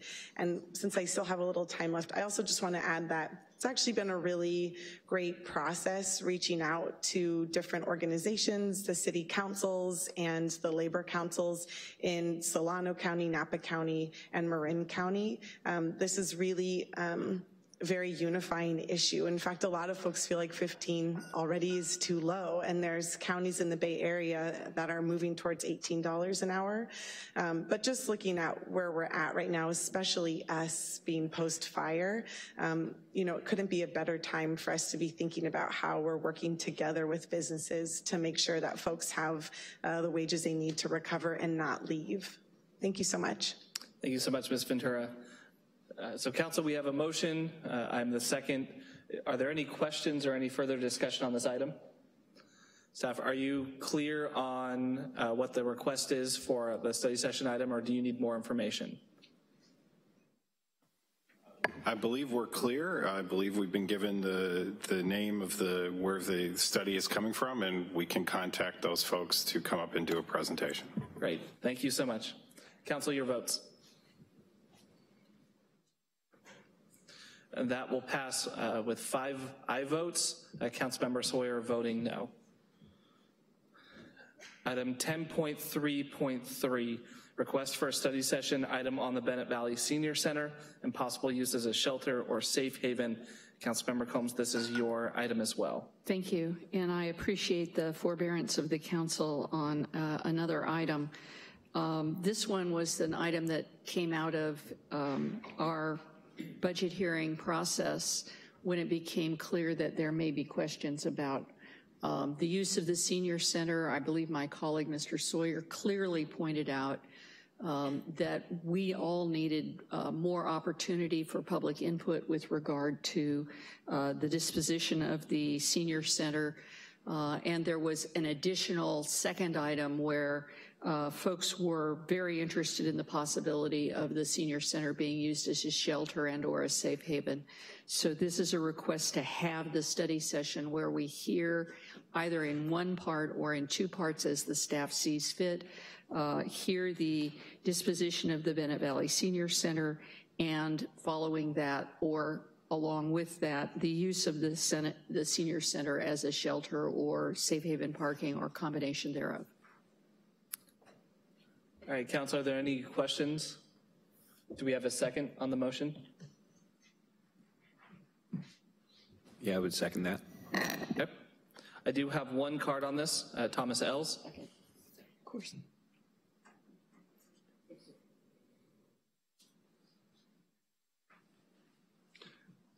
Thank you for interpreting the other 3.3.3, or 10.3.3. I'm not sure how, I mean, I can see how this process works, but it's inscrutable. I'm so glad that you're going to have this conversation. Please do vote and have this conversation. It's it's great. On the one hand, you know, the county is talking about the maintenance of their buildings and how it's very expensive for them and they want to get out of them. And here's a building that the maintenance is rather expensive and you want to get out. And then, or the same with Sam Jones, maintenance is rather expensive and well, then it kind of falls down to the homeless and maybe they'll be able to use it. And so the expense of homelessness adds incredibly in that regard. But at least there's something, and this can be used, and it can be used. As Dwayne says many times, get the veterans in there to do the maintenance, get the homeless in there to do the maintenance, to have the jobs to do that. It doesn't cost very much. Or even we had the day labor people here, and I'm sure they would be glad to go in and do that at a very reasonable cost. But thank you for having this discussion, or proposing to have this discussion, and we hope to have this discussion. Thank you. Thank you, Mr. Ells. So we have a motion, a second. We have one more. Go ahead. Sorry, I haven't been good on my cards today.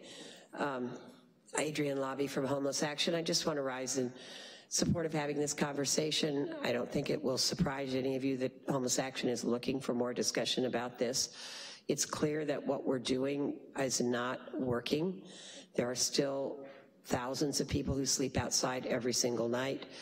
And in the past week or two, since the last two big clearings of people from campsites, the Joe Rodota Trail and another site that was nearby, I've spoke to at least 3 caseworkers who are out there trying to help individuals, and just the amount of time they spend trying to find people in order to give them information or to give them the next step on whatever it is that they're working on has doubled, tripled, quadrupled. And this is a result of not having a place where people actually can be found easily. So that's one benefit of a safe haven, and I look forward to telling you more. Thank you. Thank you so much, Ms. Lobby. Councilor, are there any further questions? All right, your votes. And that passes with 6 ayes. So with those 3 items will be coming back before the council in the near future. Thank you. We have no minutes to approve. Mr. McGlynn, the consent calendar. Item 12.1, resolution amendment to the Measure O implementation plan for all programs. Item 12.2, motion. Request authorization to submit grant application for better utilizing investments to leverage development to build a grant program. Item 12.3, resolution, contract extension with MV Transportation for ADA paratransit services in Oakmont deviated fixed route service.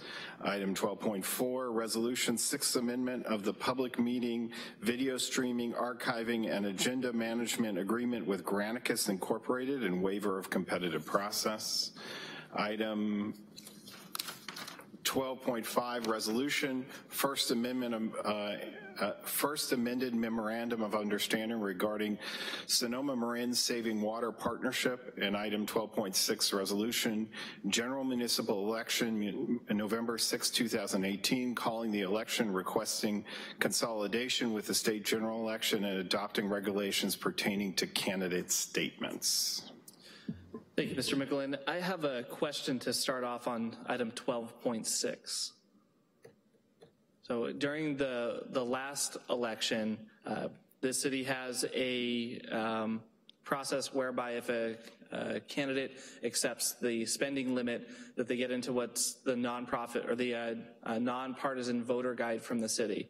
And I remember distinctively that there were 2 candidates who did not accept the limit, that the verbiage used on that guide implied to many voters that they were no longer a candidate, not that they were not in the book. Is there a way, a time, or a place where we can discuss that or make sure that we are more clear with the public on what that actually means when an individual is not in there? Yeah. I'm being reminded the words were not qualified, which to many voters implied that the individuals had not qualified to be on the ballot. Yes, Mr. Vice Mayor, we are aware of that concern, and we are working on it. We will be working on it at the staff level. We are happy to either simply communicate to you what our resolution, or if you prefer to have a discussion of it, we can bring it to you on the agenda.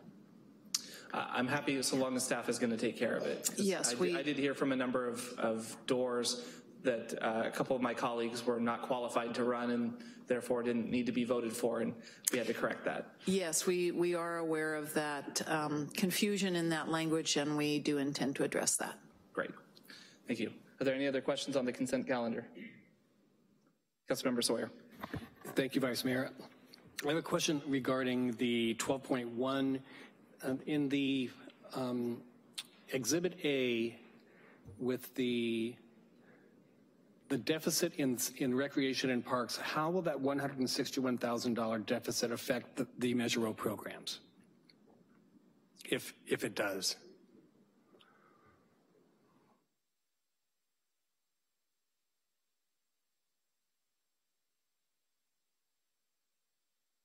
And the deficit continues year after year, so I'm curious how that affects the implementation plan, if it does indeed affect it.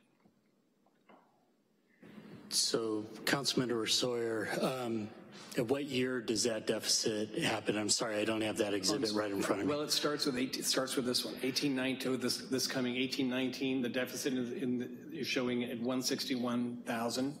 Okay. And then it continues. It comes up and down throughout the various years, and zeroes out actually in 23-24, which I think is because of the end of the measure. So part of what? Do you want to it's me. For that? So, yeah. And I may be just misreading. It may be helpful exhibit. to show that if you can, so that other members of the public can follow what we're talking about. I don't know if I can.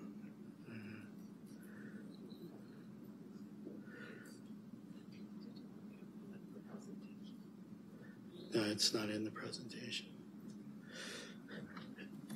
So while there is a deficit shown of the 161,000, there still is fund balance, so they can maintain their operations just drawing through their fund balance to be able to do that.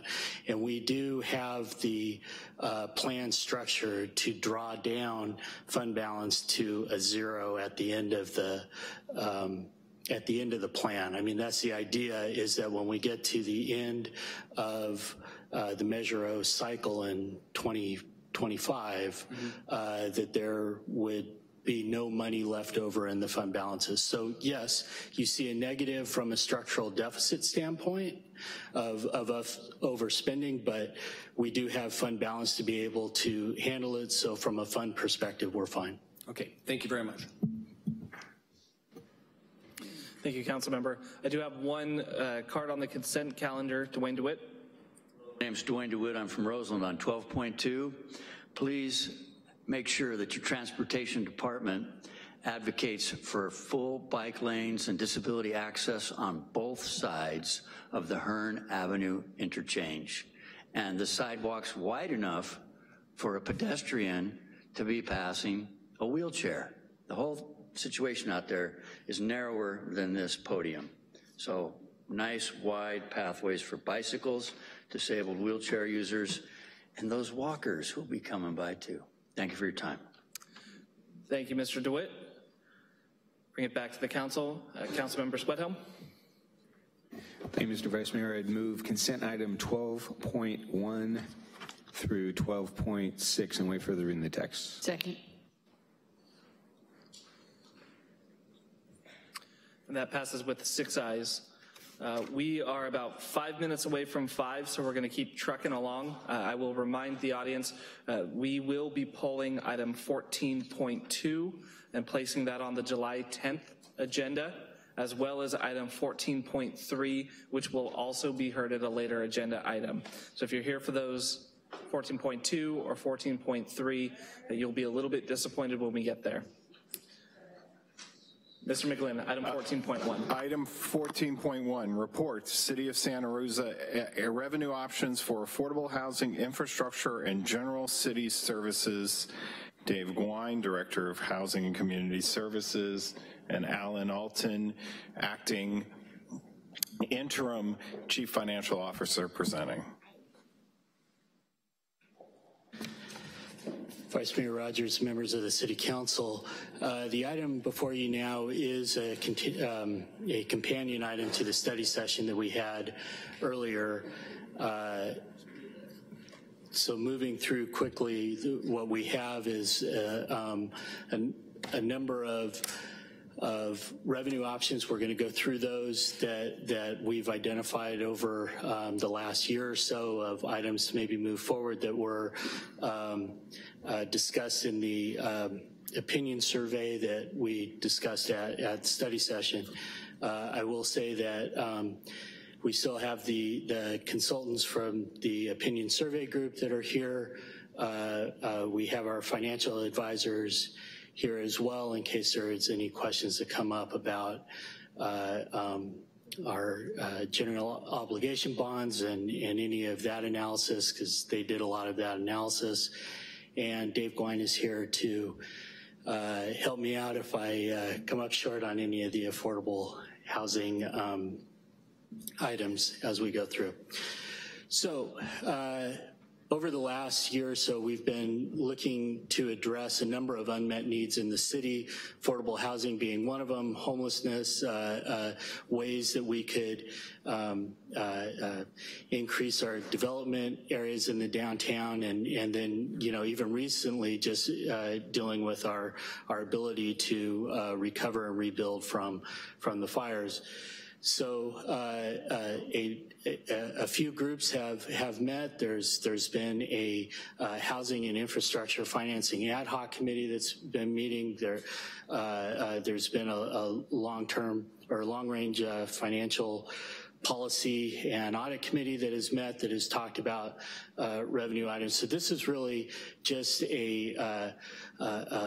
we're sort of bringing all of those items together into one piece of options that you would have in front of you. So those options include doing some sort of a general obligation bond, whether it's a housing recovery bond that's going strictly toward affordable housing, or a housing and infrastructure bond, a sales tax increase, or a transient occupancy tax increase. So relative to the general obligation bonds, so just as an overview of those, just at a very high level, they can be used for affordable housing or affordable housing and infrastructure. The debt is paid through an ad valorem tax levy on properties within the city limits. We analyzed two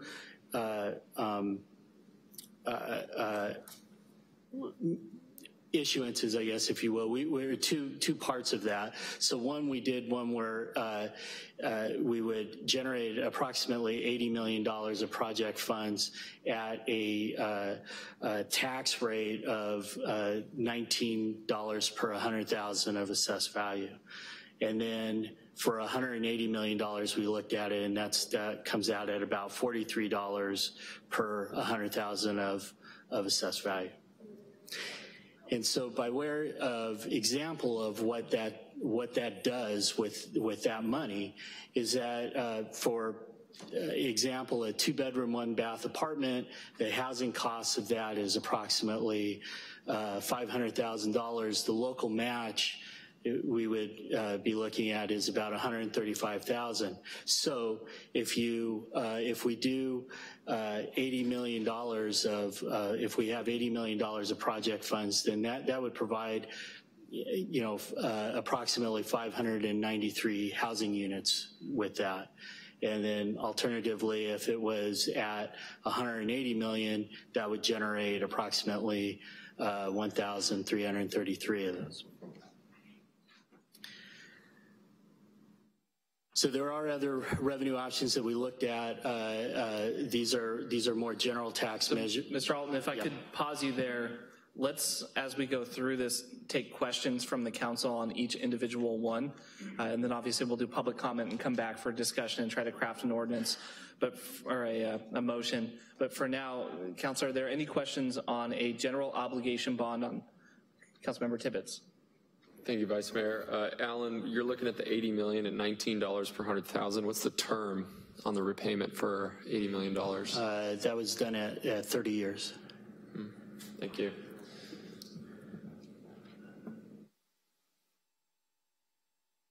Okay, let's keep going. So looking at general tax measures, so we looked at two of those. The first was a sales tax increase. So this was an increase of the rate by 1/4 cent for a 6-year period. This for general city services, but it would provide resources for the recovery and rebuild effort.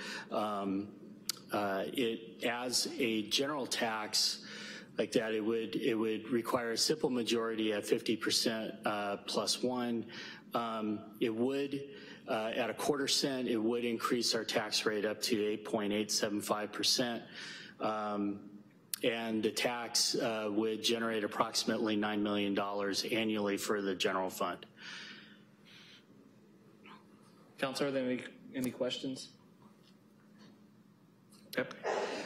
So then the second general tax measure that we looked at was a transient occupancy tax, or the TOT. So this is something that we would increase by 5%. So our current rate is 9%. We would bring that up to 14%.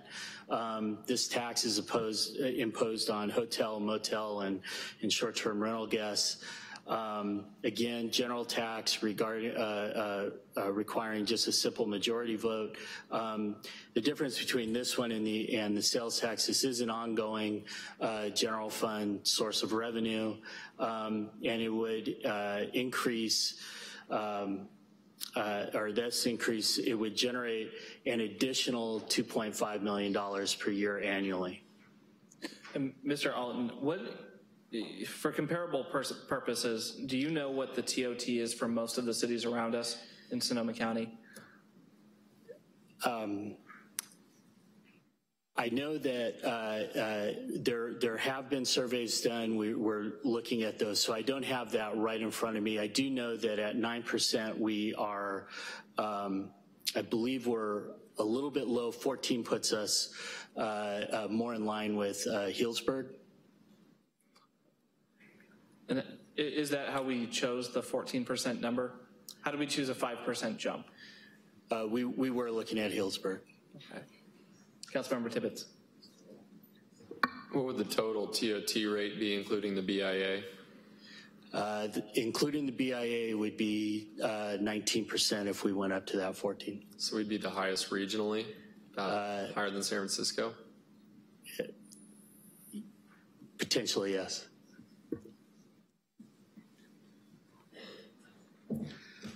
Can you make sure you get back to us with some regional figures that we can look at? Absolutely. Thank you.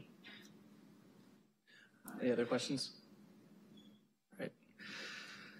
So some of this is redundant for what you just saw, but for the benefit of the folks that weren't here at the study session, the city did commission Godby Research to conduct a community needs assessment opinion survey. Survey asked Santa Rosa voters a question about their satisfaction with city services, their top priorities facing the community, and it did go into doing several ballot revenue item test questions.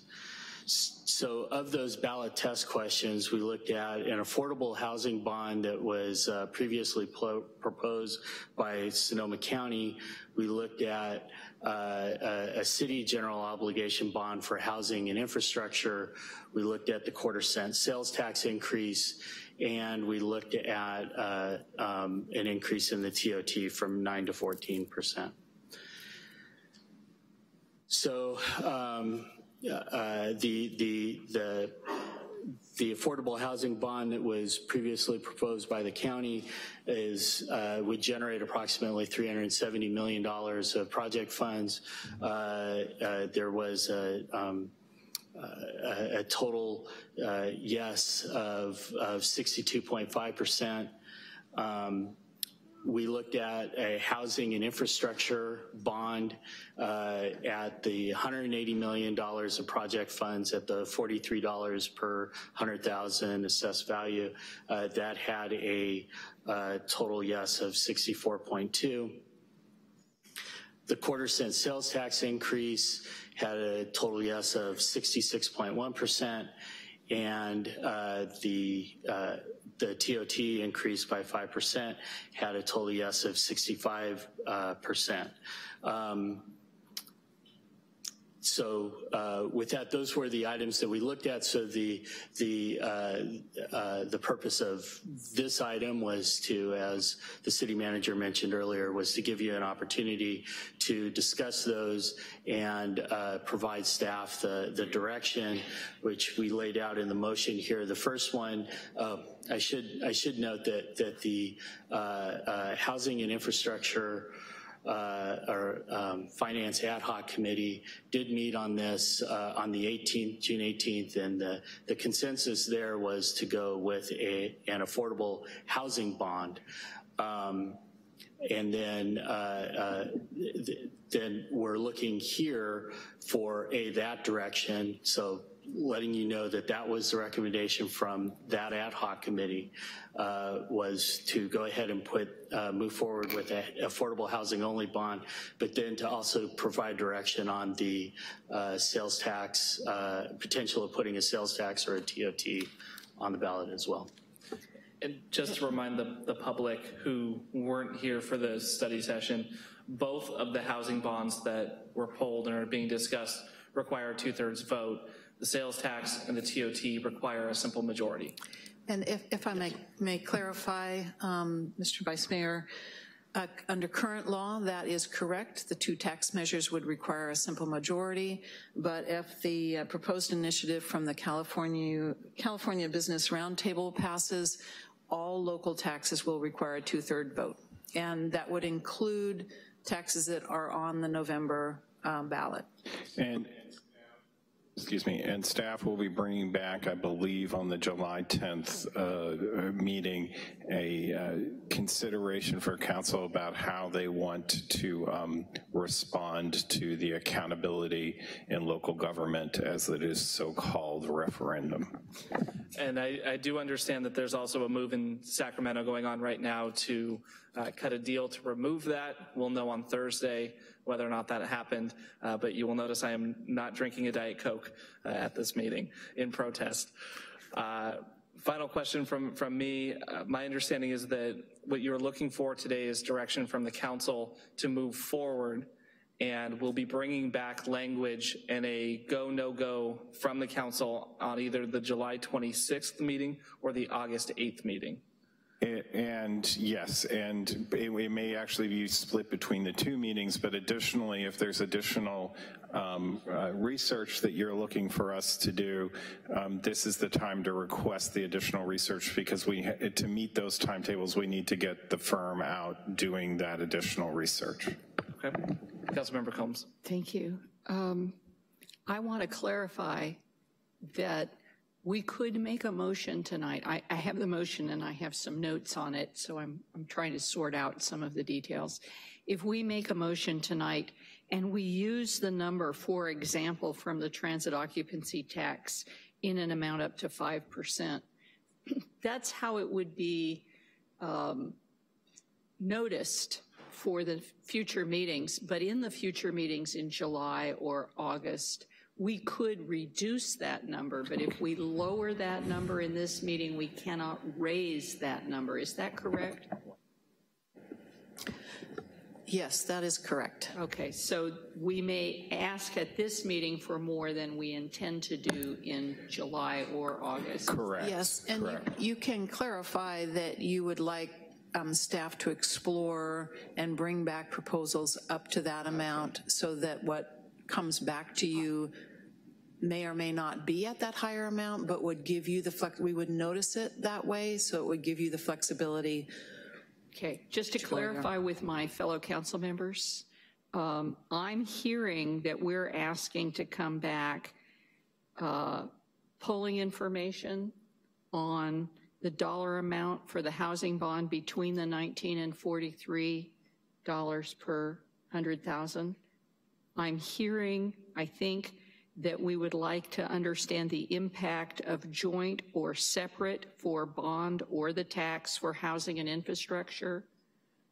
I'm hearing impact for all three on the ballot at the same time versus some combination of 1, 2, or 3. Am I hearing that correctly? So we'll let the council members weigh in with additional questions, and then I do have a number of cards for public comment, and then I think we'll bring it back for discussion at that point. I guess what I'm saying also is it would be good if the public addressed those items, because that's something we'll be making a decision on, in addition to the percent of the TOT and BIA. Understood. Thank you. Councilmember Sweathelm. Thank you. I was waiting, I wasn't sure, Dave, if you had a speaking role here. So if we can go back to slide 4, and it's just the kind of math, the $80 million provides 593 housing units. I'm very interested in trying to expand the model that we have at the Palms Inn about permanent supportive housing. We've talked about it, this body's talked about it at the Bend Valley Senior Center. So I'm not sure how we got those 593 housing units. Would that be include permanent supportive housing in any hotel conversions? I would imagine if the building's already there, again, like with the Palms Inn, what might that look like and what costs would those look like? Okay, so this example, Councilmember Schwarthelm, is for new construction, typical 2-bedroom, 1-bath apartment. These are the numbers we're seeing currently in pro formas. The range of subsidy for permanent supportive housing, converting existing structures into other types of uses. I don't have that information in front of us. This was just to provide an example of a unit yield based on sizing it at 80 million and 180 million. But the range of costs of subsidy varies depending on the construction type. So hearing that, it would sound like this is on the high end for the number of units. In other words, if we had other models, again, like we have in this community, not in the city, but if we did a different model, we might be able to leverage additional housing units more at the $80 million level. That's correct. Okay, thank you. Councilmember Sawyer. Thank you, Vice Mayor. I'm curious on the 180 million, if that were to be considered for infrastructure and affordable housing, was there any conversation or were there any recommendations on what percentage of the 180 would be going to infrastructure? Because there's 43, the two amounts, 19 and 43. It's quite a difference. So again, I think when the questions were initially generated, there was energy on potentially a countywide bond. There had been other successful scaffolding which had happened in other communities, and Alameda County being one, where in point of fact the county was able to, a countywide measure was entertained and then a city specific measure was entertained. So at this point there is no forecasted division within that range. I do think it was, and I'll leave the subcommittee members to discuss that, it was taken to the Housing and Infrastructure Subcommittee. The Housing and Infrastructure Subcommittee recommended at this point a housing-only approach. But again, what's a little challenging is there seemed to be real energy on a countywide measure at the point that unfortunately some of the questions were crafted, and probably there would have been different questions crafted if it had been known that was going to be a unincorporated measure, and now it even looks like it may be a sales tax measure. So it's unknown. We don't have an answer to that question. I would invite our colleagues up for the opinion research once you get into maybe specifically some of the things you might be looking for and what they could accommodate in the window of time, so you get a reasonable expectation about those kinds of questions if you are interested in entertaining those types of questions. Well, I appreciate that. I guess where I am concerned is simplicity and having the community clearly understand where the money would be going. And it makes me nervous when we complicate the issue with infrastructure, because it's a very broad term, and I see I can imagine the housing that could be provided, and we so desperately need the housing, and then we dump the residents of the housing onto crumbling streets, and it gives me pause. So I'm conflicted. Councilmember Tibbetts. Thank you, Vice Mayor. I just wanted to go back and address slide 4. I think it's a good and accurate assessment of how many units would be created, but I do think that it's very, very conservative, and to give the council a real world example of the amount of money we're talking about here by leveraging state and federal and private sources of money. If you look to Alameda County's Measure A1 today, they did a $580 million affordable housing bond in 2016.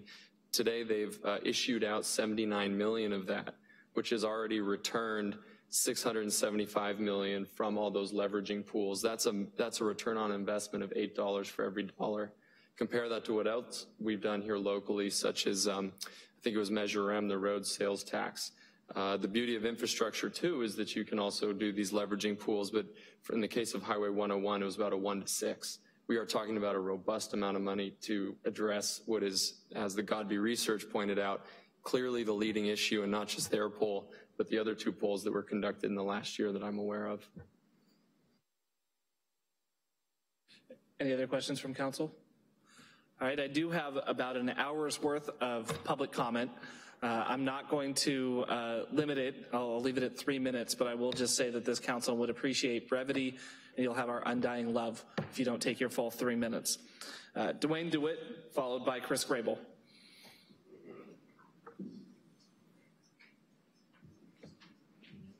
Hello, my name is Dwayne DeWitt. I'm from Roseland.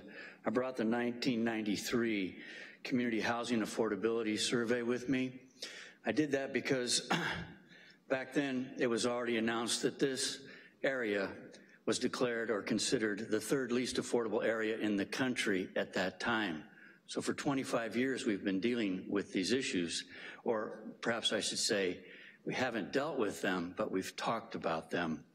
What I want to make sure as you go forward before I can support something like this is that you're very clear in how the money will be used. The reason why is because I bring forward the 1991 Sonoma County Grand Jury Report.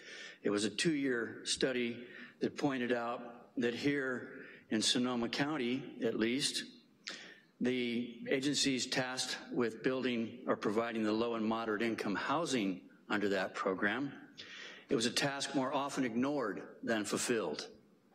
So it's great to talk about these things, but if you don't put something in there that clearly stipulates how it's going to be done and make sure that it has to be done or there will be ramifications, it's going to be something that people in the community are going to look at and wonder, especially because during the budget hearings that was just held, you talked about how you now declare some habitable houses that you own that are structurally sound buildings, and you're willing to demolish them rather than use them for housing. I've submitted pictures of houses in my neighborhood, and you're buying more by Saturday, and you're going to demolish those homes at the same time you're talking about, oh, we have to go and get money from the taxpayers to build some new homes. These are 3-bedroom homes. So you're talking about $500,000 for 2-bedroom apartments. It makes a reasonable taxpayer think perhaps there's a bit of financial squandering going on at times. So until I'm clear that you folks are going to have hard-headed fiscal responsibilities in overseeing this money, that it's going to actually provide the housing, I'm real concerned. And please don't use the term veterans in it in any way, shape, or form unless you prove that you're going to help the veterans, because this is something going on all over where people saying, yes, we're going to make sure that we help those veterans, but then it's not codified in, and it takes years to house those veterans. When you have some houses right now they could be in, instead you're leaving them on the streets, out there braving the weather. It's difficult. So convince me, please. Thank you for your time. Thank you, Mr. DeWitt. Chris Grable, followed by Charles Metz.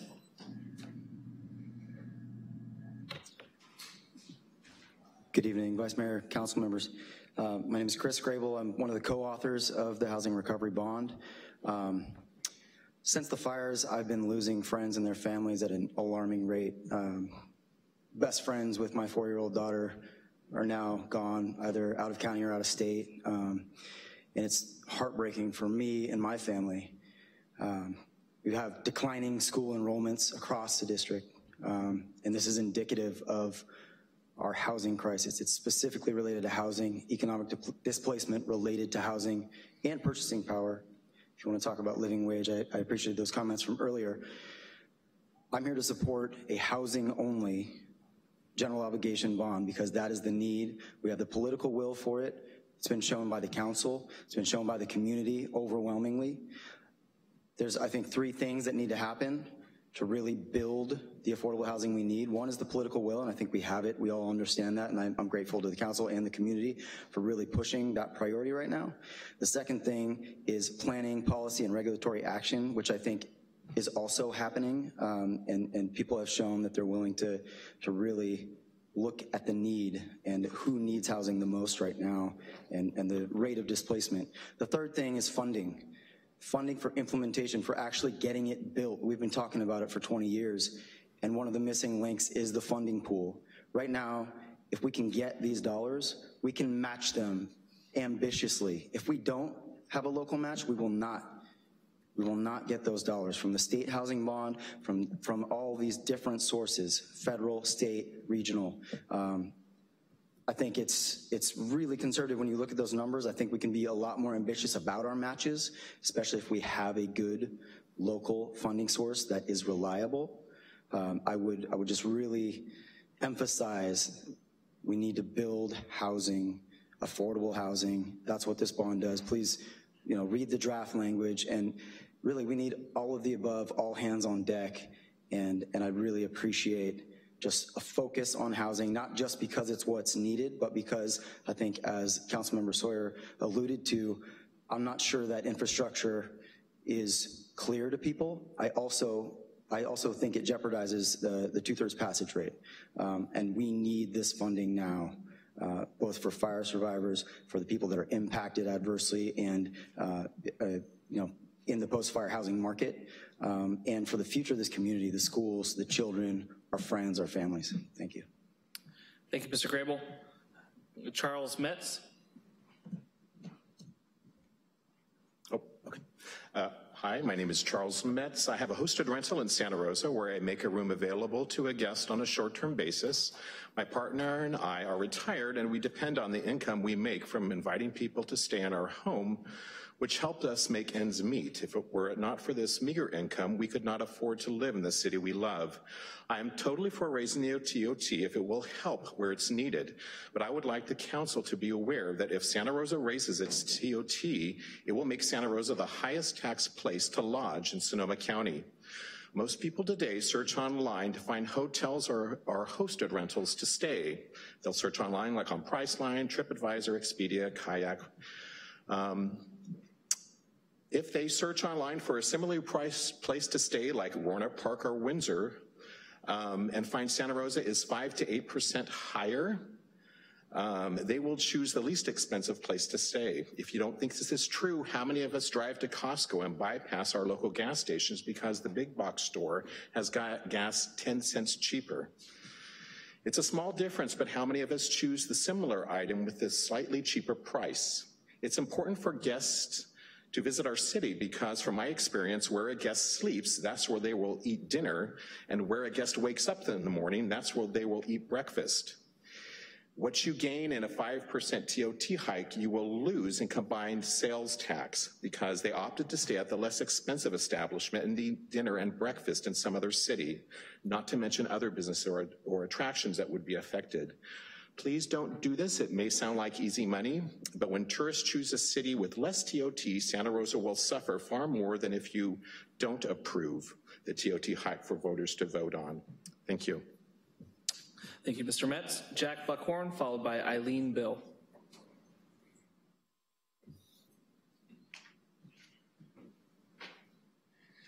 Good evening, Honorable Vice Mayor Rogers, council members, city staff. My name is Jack Buckhorn. I'm the executive director of the North Bay Labor Council, and unfortunately I have to come this morning and oppose the bond measure as it's currently drafted. This is an official position of the building trades of Sonoma County as well as the North Bay Labor Council, and I want to review real quickly the problem that we have with the current state of this housing bond proposal.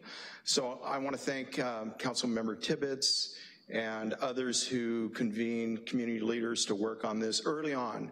And there was a lot of enthusiasm and support because the housing need is critical, it's urgent, there's no question about that. And the effort was to bring consensus and move as one, as a community. Unfortunately, the labor issues have not been addressed adequately. It's been mentioned that the Alameda County Measure A1 as a good example of a best practice, and we were told we were going to use best practices. For labor issues, the best practice was a project labor agreement. I attempted to ask for a project labor agreement study session before this group. It was scheduled and then it has been canceled. It was been canceled numerous times and it's never taken place. So this council has never even seen fit to have that discussion. Knowing that, I said, we're not going to do that because the community needs housing and we need to be part of the solution, not the problem. So we waived that requirement, that best practice that they use in Alameda and in Los Angeles County where they have the two largest affordable housing bonds. And we said, we just want three things. We want prevailing wage to make sure that the construction workers could afford to live in the houses that they're working on. We asked for a skilled and trained workforce, which means that those workers that were working, that were doing the work, had graduated from a state-approved apprenticeship program at a low rate, the lowest rate that any bill has been, that I've seen proposed in the state or locally, 30%.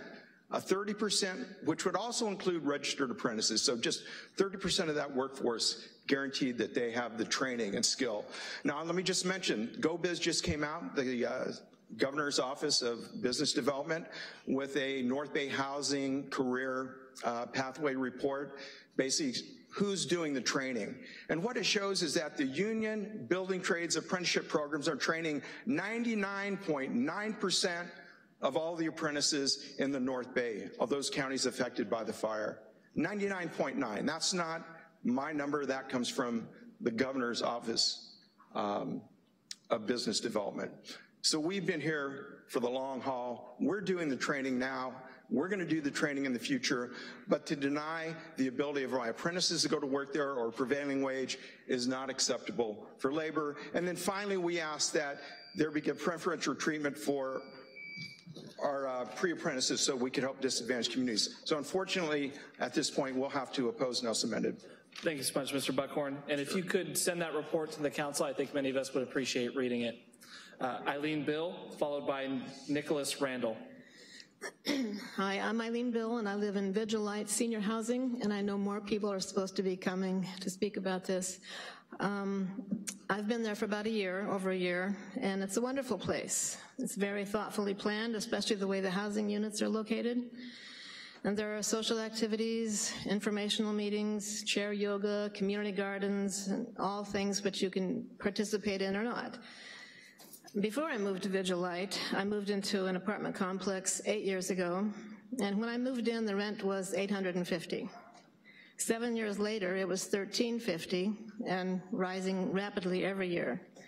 So at that point, I was using my savings. So, and you know, once you dip into those savings, they go pretty fast. So I was quite fortunate to get on the waiting list for Vigilite just before it closed. And then 4 years later, I was finally able to move in, and that waiting list is still closed. So I'm relieved that I don't have to continue looking for a place and feel pretty secure that I can stay there for many years unless Ben Carson does something crazy. So it's a relief to know that I have a safe, secure place to lay my head at night or for an afternoon nap. And the people are friendly compared to where I used to live, where if one of your neighbors walked past, they wouldn't even make eye contact with you. So it's a good community, and community is very, very important. But this brings me to another aspect. I'm also with Homeless Action, and there are 2,000 people without secure housing, and they have strived to create their own communities for safety and security and support. But these keep getting blasted, and people are scattered everywhere. And these people need a secure, stable place to reside in so that they can continue or start schooling or their jobs and to support themselves and their families. If you have to keep looking for a place to stay, you have no energy to do anything else. So we need more truly affordable housing and more vigil lights. So whatever is done, whether it's taxes or bonds or whatever, we need to do something to help secure housing for those on the edge and those without housing. I mean, I'm 72, and I could live another 30 years, and I won't have that much money by then. So if you can support a strong community, I would certainly appreciate it. Thank you. Thank you so much, Eileen. Nicholas Randall, followed by Scott Johnson. Thank you, Mr. Vice Mayor. I'm Nick Randall. I'm the chairman of the board of Eden Housing, an East Bay private nonprofit affordable housing developer. Some of you may be familiar with Eden. We operate throughout the state of California, currently housing about 20,000 low-income people. And we have about 1,000 residents here in Sonoma County. In the city of Santa Rosa, we have 2 properties with about 500 residents total. And we're here to encourage the Santa Rosa City Council to take a bold step in the direction of supporting affordable housing. Whatever the structure may end up being that best fits your tax base and your specific needs, that's great, but overall, we need local money to help support additional construction of affordable houses. As was pointed out earlier, the money that you generate is leveraged tremendously with access to both state and federal monies. In fact, when we build a project, local monies may be 10%, maybe as little as 5% of the financing that goes into it, but that money is necessary in order to have access to the other pots from the other levels of government. So I would very much agree with Mr. Tibbetts' comments that the projected number of units available from various funding levels locally will be leveraged into a great number of additional units beyond what just is identified in the staff report. I'd also like to speak to the issue of the cost to local taxpayers of investing in affordable housing. In fact, a recent study in Santa Clara County, which I hope all of you are familiar with, identifies very clearly that you save money in many other aspects of local government by investing in affordable housing. In fact, the costs to the criminal justice system, the costs to the healthcare system, costs to social services provided locally go down dramatically when permanent supportive housing is available to currently homeless people. We work with properties for families, for the disabled, for seniors, for veterans, for farm workers, for many different communities throughout the state. Thank you, sir. Thank you. Scott Johnson, followed by Brad Wiblin.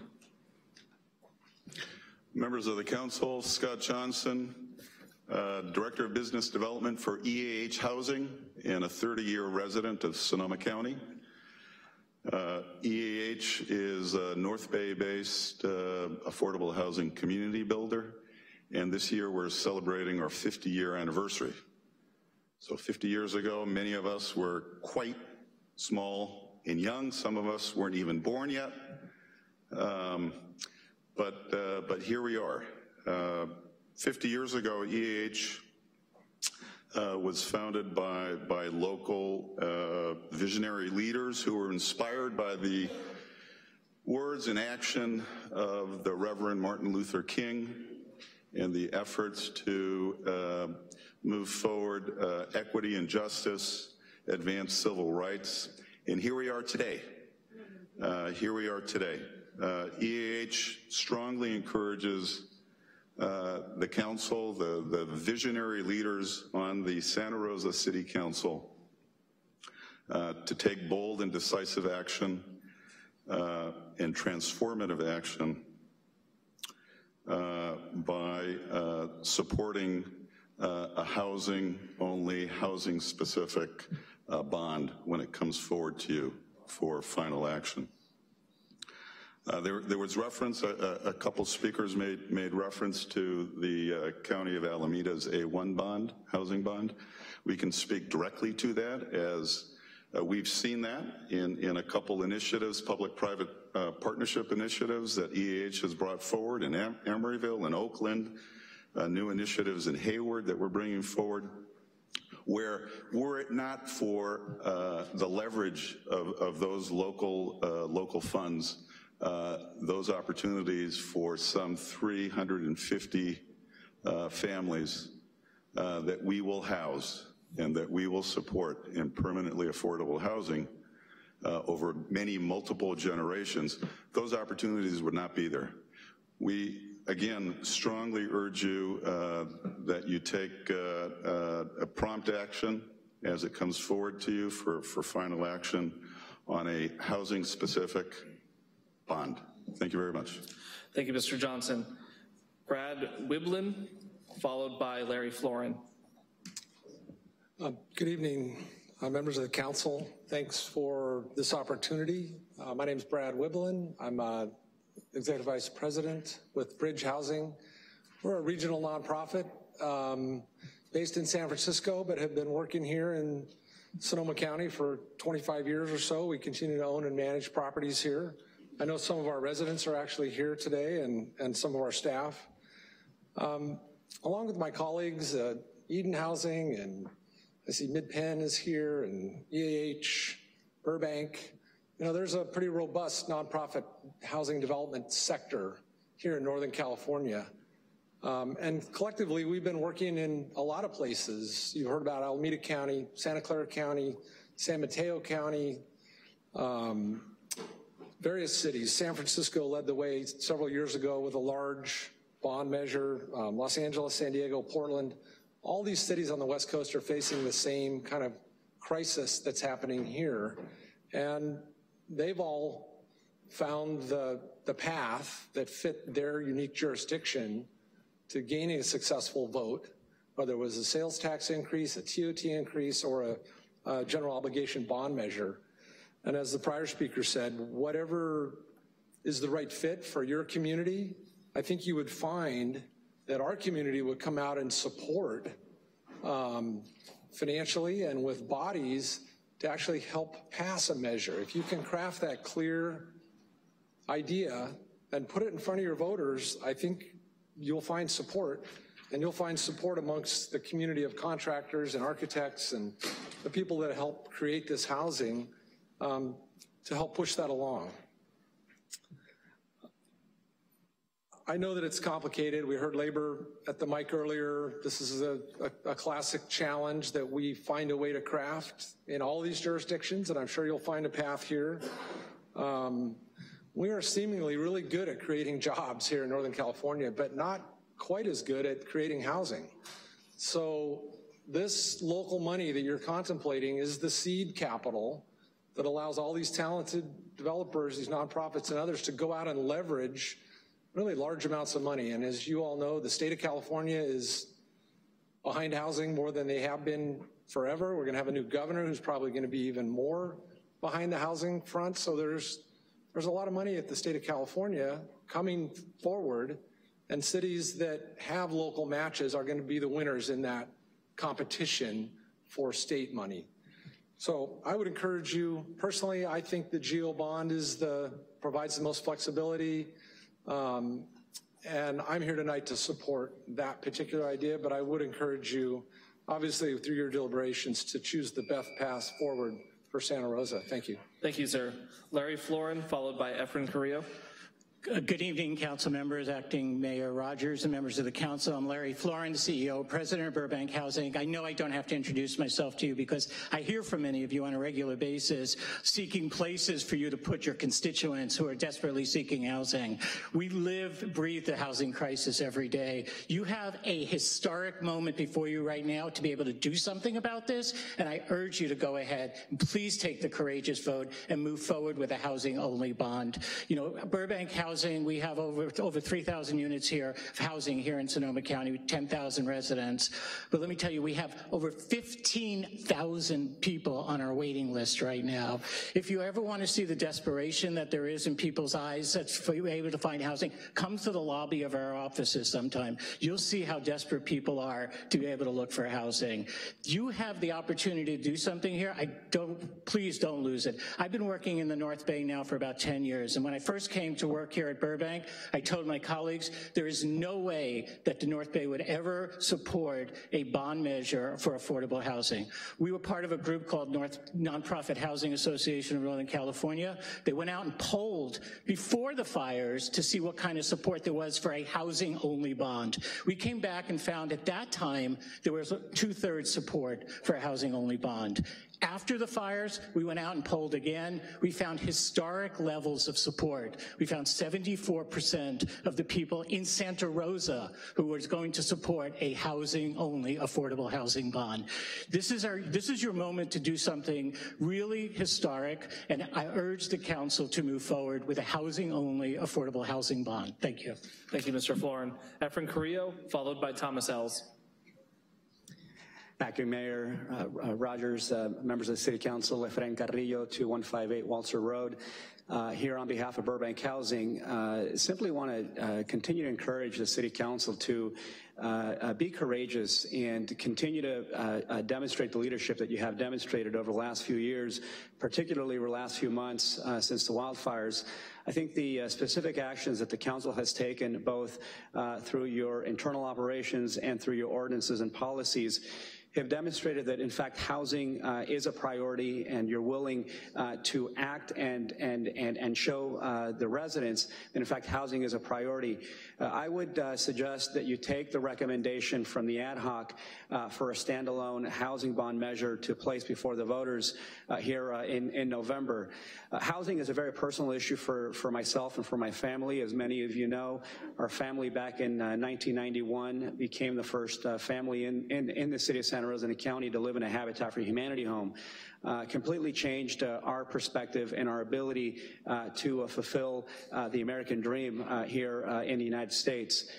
We know that we have many of our residents, many of our workforce, many of our seniors and veterans facing what we have all described as a housing crisis, and we do have an opportunity here to leverage the goodwill of the community.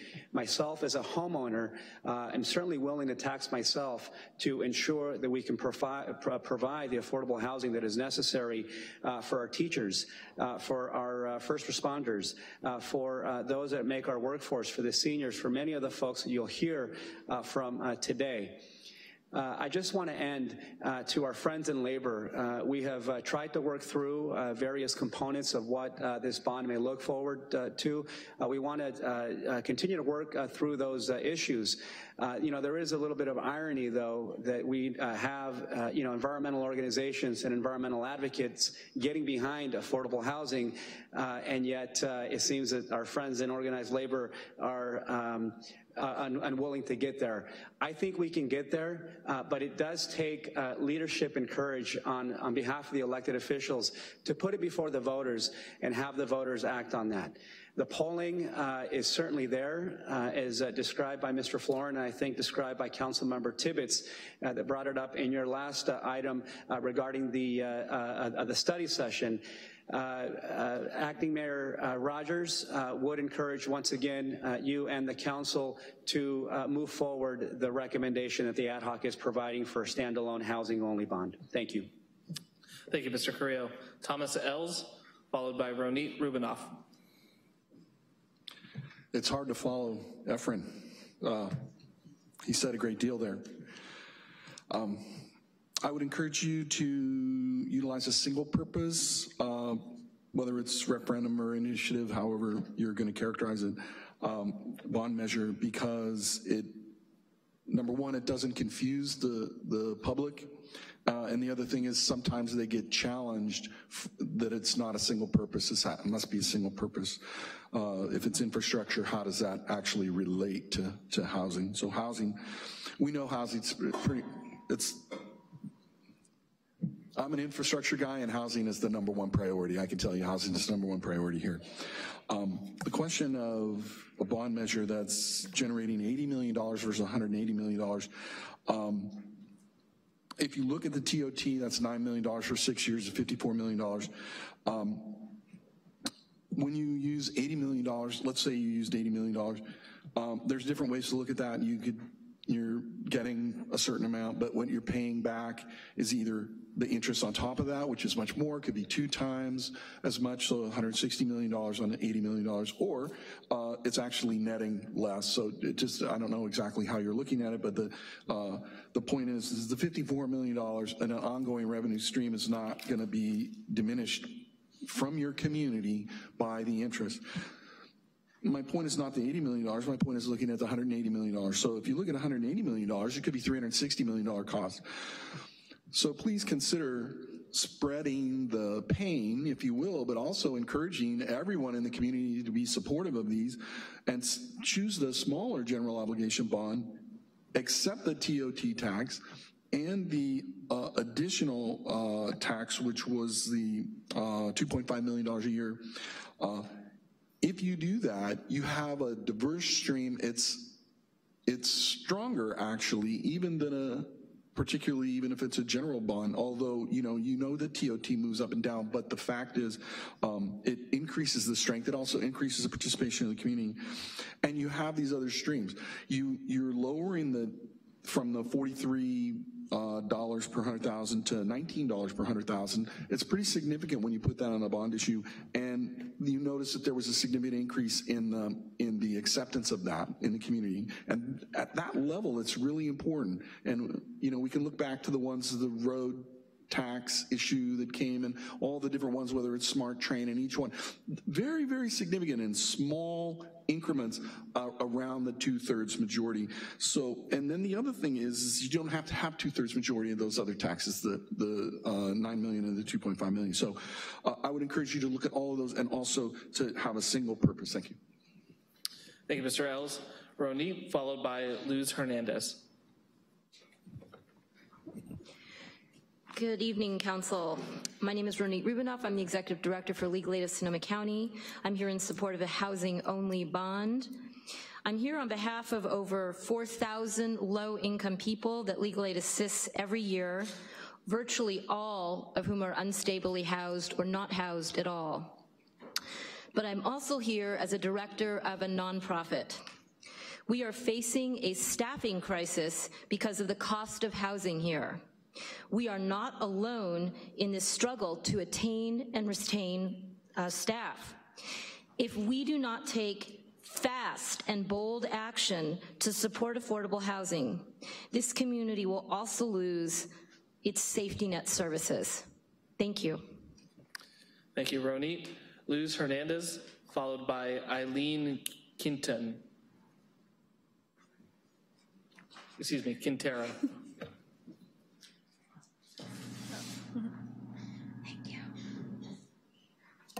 Hi, my name is Luz Hernandez, and thank you for allowing me to speak today. So I'm here to voice out how important it is for this to occur. I'm a first-year generation college student. at UC Davis pursuing a career in political science, hopefully, if that doesn't change. But before living in Arroyo Point or Bridge housing, I used to live in a room with my mom, my sister, and we used to share with another family, and I used to sleep on the floor. And that happened around 4 years before moving in.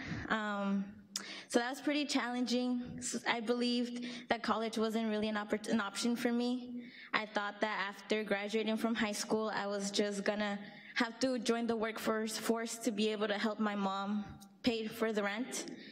But now that I am able to attend UC, it's because I live where I live today. I don't have to go to school and worry that my mom won't be able to pay for rent.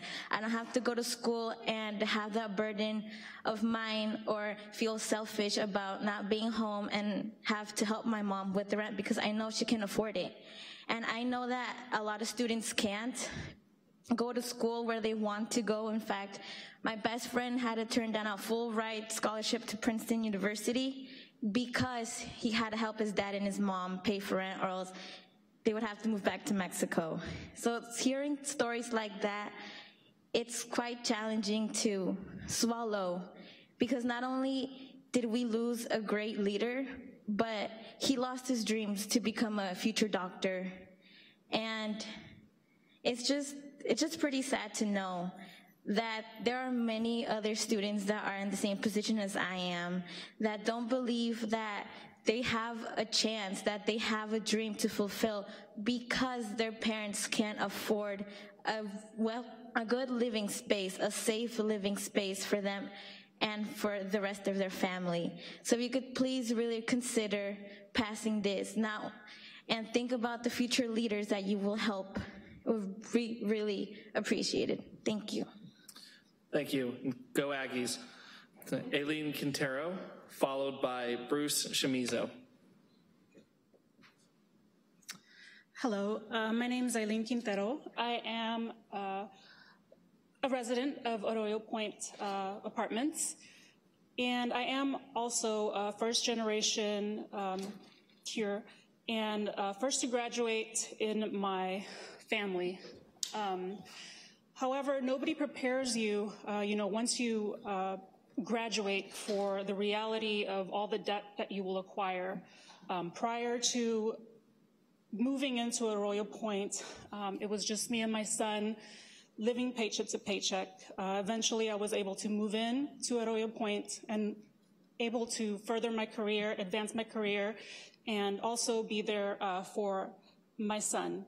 Not only financially and emotionally and physically. So again, I am for the affordable housing bond. Thank you. Thank you so much. Bruce Chamizo, followed by Peter Rumble. I'm Bruce Chamizo. I'm with Mid-Penn Housing. It's interesting, I'm standing in front of a bust of Mr. Nagasawa, who my great-grandfather worked for at Fountain Grove. So my family's been in Sonoma County for a little over 100 years, or maybe a lot over 100 years. And I got involved in affordable housing over 26 years ago because friends and family couldn't afford to live in the community where we grew up. And it just seemed to me as that was wrong. And so for over a quarter century, I've been trying to help build affordable housing in this community that I dearly love. Being involved in affordable housing for a quarter of a century, worked for Burbank Housing, worked for EAH, and now I work for Mid-Penn. Our missions are the same, and our goals are the same. The people we serve are the same, and the problems are the same. They haven't gone away. Those of you all remember before the recession, we had a jobs housing imbalance. We had a drain of qualified employees that couldn't afford to live here. And it was a crisis then, and it's only gotten worse. And it's only been exacerbated by the fires, and we all know that. You guys have done a great job in moving us forward and rebuilding and getting us stronger, being more resilient. And now's not a time to stop being bold. So I encourage you to support a housing-only bond and let's make this happen. So congratulations on the work that you've done, and know that you have the support of the affordable housing community behind you, and the thousands of residents that live in affordable housing and the thousands of residents that need affordable housing. So thank you for your good work, and let's keep it going. Thank you. Thank you, Mr. Chamizo. Peter Rumble, followed by Nadine Condon. Good evening, Council. Peter Rumble from the Santa Rosa Metro Chamber. So because of ballot language, because bond language doesn't exist yet, we can't formally endorse one way or the other. But I would say that while I'm hearing everybody suggest an act of bold movement or action, I would say that with the amount of community support behind this that the polling shows, this isn't particularly bold. This is putting something forward that the community has said that they would like to see. So I think it's responsive to the community and what the community has said it wants. I have worked with my organization to wait to weigh in until we have some language to look at. And I would dearly like to have that conversation within the Metro Chamber. We know from our smallest employers to our largest employers that housing is our #1 issue. It is our #1 strategic issue above almost everything else. So we would love to contribute to the solution. Personally speaking, I think more resources, financial resources to make affordable housing pencil out in overall developments makes sense. But the devil's in the details, and please move forward so we can take a look at those details. Thank you, Mr. Rumble. Nadine Condon. Hello, City Council. I'm Nadine Condon, and I'm a resident of Santa Rosa. I'm retired. I'm here to voice my support for this housing bond measure. We have a chance to really make the fabric of Santa Rosa so much stronger if we can build housing for our young people, the next generation, our elders, and for anyone that's getting started. There are no starter homes here in Santa Rosa. For people that are trying to come back from college, from families that want to start a family and the apartments are too small, there's nothing like that here. When I read in the Press Democrat that the first house has been built now and rebuilt in Coffey Park, and it's priced at $859,000 in Coffey Park, then you know that we have a problem. I lived for quite a few years in San Francisco, and I don't want to see Santa Rosa become like San Francisco, just a playground for the rich. And this housing bond, I think we're in a perfect situation that if we can get this housing bond and you can support it, then we'll be in great position to go to the state and the federal government for matching funds or more funds, and we'll get even more for our money. I think this is a win-win, and as just a community member, no titles to my name, I have to say that all of us out there are concerned about what's happening to our neighbors, our friends, the people we go to church with, the people that we walk the trails with. We all need a place to live in this beautiful city. Thank you. Thank you, Ms. Condon. Ali Gaylord, followed by Bill Nickel.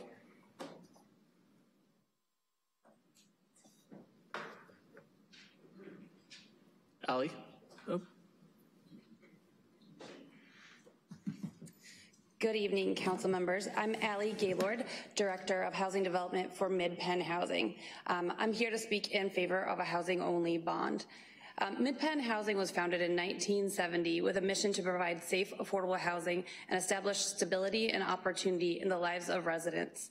We've developed over 8,000 homes since then. I'm working in the Santa Rosa office, and I'd like to offer the council some very real numbers and evidence of how real the housing need in Sonoma County and Santa Rosa is. We've recently completed in the spring of 2017, a 60-unit apartment building in the Fetters Hot Springs area. For those 60 units, we had over 660 applicants. 56 of the residents out of 60 that we ended up housing were residents of Sonoma County previously. The current wait list for Fetters Apartments, that 60 units, is over 750 families. We are about to break ground on 40 units of senior housing called Celestina Gardens Apartments right next to Fetters Family Apartments. That will be 40 units, and we expect the demand for those units to be exactly the same as was for Fetters, very oversubscribed. The bright side on both of these apartment buildings is the amount of leverage that we were able to use. The county was able to put local funding towards both of these lovely projects, and we were able to use that funding in order to secure a lot of other funding. So for Fetters Apartments, the total development cost was about $28.5 million. The county was able to provide $2.5 million of local funding so that we were able to leverage $26 million of other sources. With Celestina Apartments, we have a total development cost around $20 million. The county was able to provide about $3.7 million. So we were able to leverage over $16 million of other funding for that apartment building. So please, please know that that is very important to have local funding in order to be able to leverage additional state and federal sources. Santa Rosa is in a housing crisis and must address this by supporting a housing-only bond. Thank you. Thank you, Ms. Gaylord. Bill Nickel, followed by Candace Hayes. Yes, my name is Bill Nickel. I'm here on the housing crisis the way it is right now. I live over there at Burbank Vigilite Apartments over on Rogers Way, back at the Safeway store. I've been there over 20 years, and I have affordable housing due to Burbank Housing. I am able to take care of myself there. I am service connected from the service, and I work with veterans organizations. I'm back and forth from the VA hospital in San Francisco, and I see the need for housing for my fellow veterans desperately. They come by my place and tell me how fortunate I am, and I feel I am.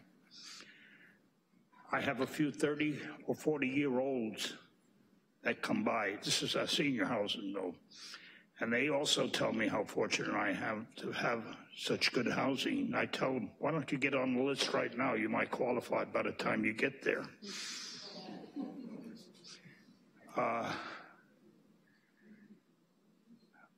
When I go down to the VA hospital in San Francisco, which I did 3 times last week, sometimes I stay over at a place called Hoptel. It's on the grounds there. It's got something to do with the VA. I see where veterans sneak in at night off the ground, off the streets, and into the restrooms. They got signs up there that say, if you can't not get into this restroom in 20 minutes, call security. That is quite frequent throughout the hospital. I see it up here at the VA clinic on Aviation Boulevard, where they are congregating. I see it at the fairgrounds. I see it at the Memorial Building. I think we do need housing very badly. I think Burbank does a wonderful job in what they are doing, and I totally support more affordable housing for Santa Rosa. Thank you very much. Thank you, sir. Candace Hayes, followed by Maddie Hirschfield.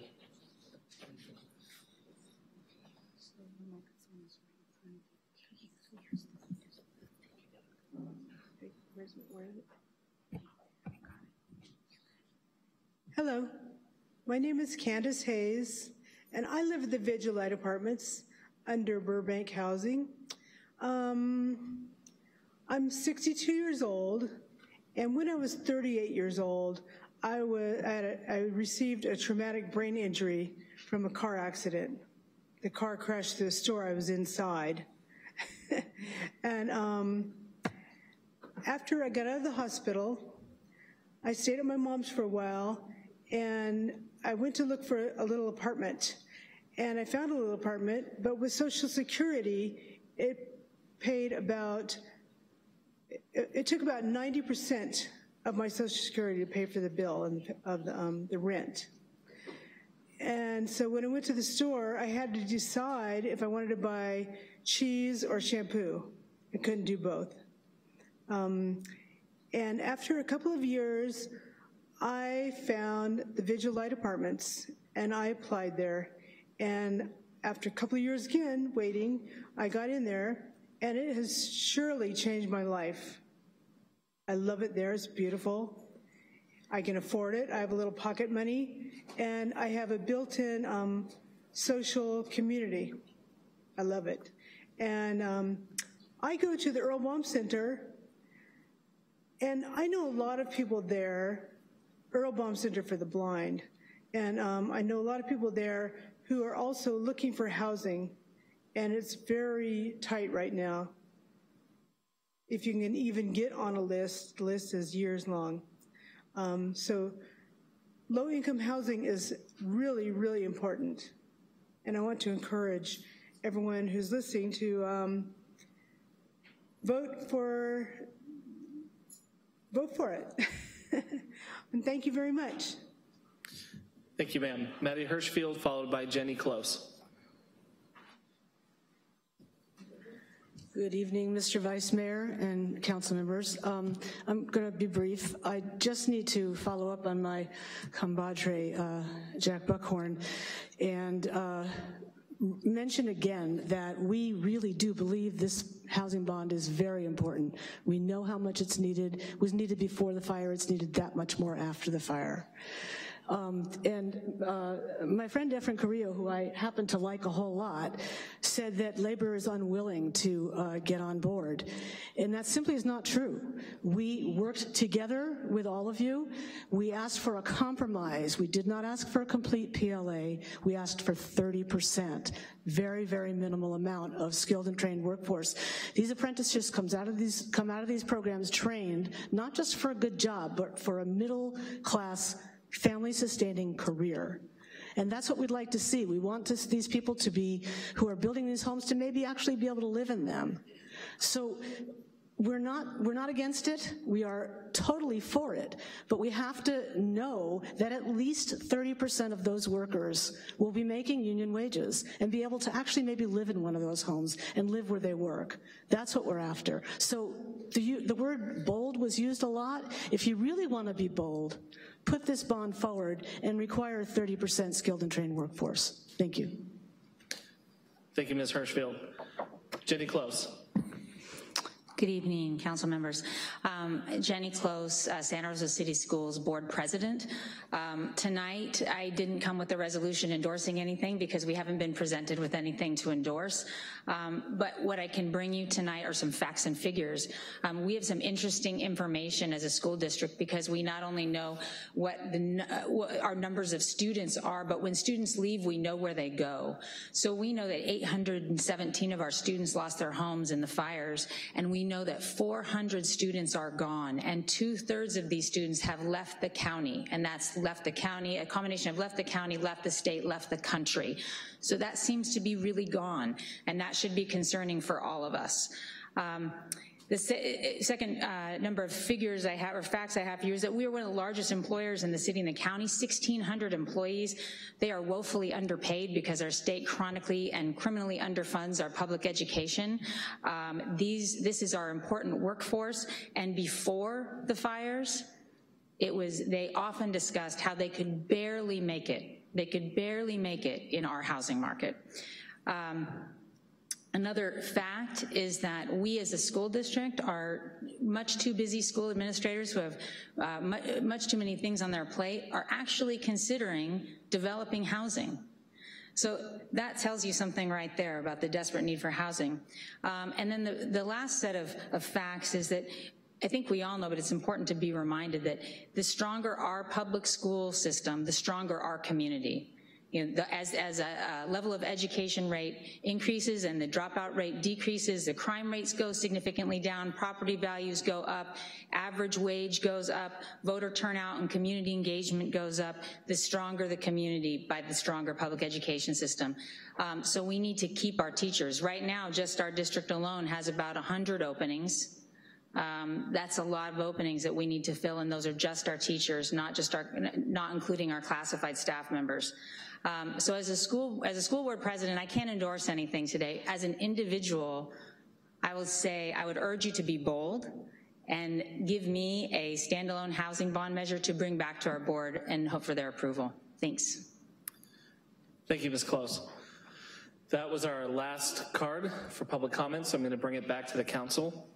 Councilmember Combs, I know you have this item, so I'm going to ask you to put together a motion to put on the table for discussion, and then we'll pass it around to the other council members. Okay, I have a fairly long motion, and it has A through G sections, so you may want to make notes for the A through G sections. I'm trying to keep it as simple as possible, but I want to include everything, and then we can have the conversation to remove or add. So the motion to A, direct staff to return on July 24th, 2018 with a resolution calling for an affordable housing recovery bond for the November 6, 2018 general election. So can I ask that the direction be returned before the required posting date so that we're not hemmed in on a date? I already had said we're trying to do the 24th, but based on the full gamut of potential items, we may need to bring it back the week of August, the first week of August. Okay. I am happy to entertain amendments from a variety of sources. A, direct staff to return before required posting date with a resolution calling for an affordable housing recovery bond for the November 6, 2018 general election, including ballot language and all necessary materials to seek voter approval for an ad valorem property tax on properties within the city limits of Santa Rosa for affordable rental and homeownership housing. And B, to also place a quarter-cent sales tax for a 6-year period. And C, increase the transit occupancy tax in an amount up to 5% for an ongoing period for general fund recovery on the same November 6, 2018 ballot. All of these returning with the ballot language and necessary materials for the 3 items.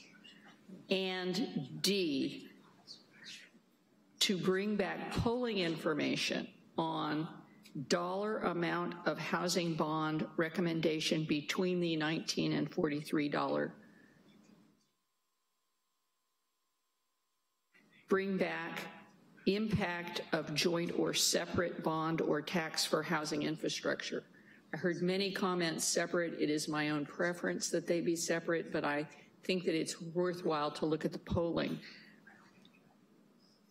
Impact of all 3 versus a combination of doing only 1, 2, or 3 of these.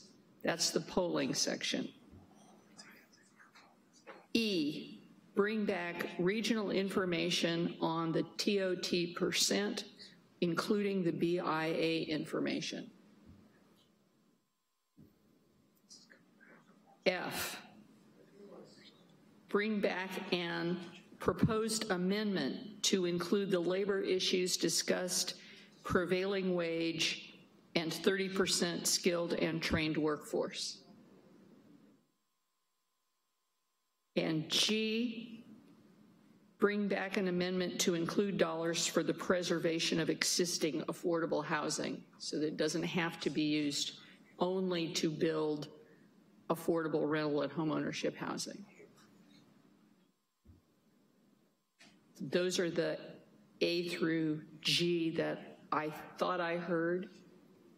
I am open for modifying, changing, clarifying. And so to clarify, Councilmember, so items F and G, you're asking that the language be brought with us at the time where we have to make the decision on whether or not to place on the ballot. So you're just leaving those options open? I am leaving the options open. I'm asking that the language come back. Okay. Questions or comments from the Councilmember Tibbetts?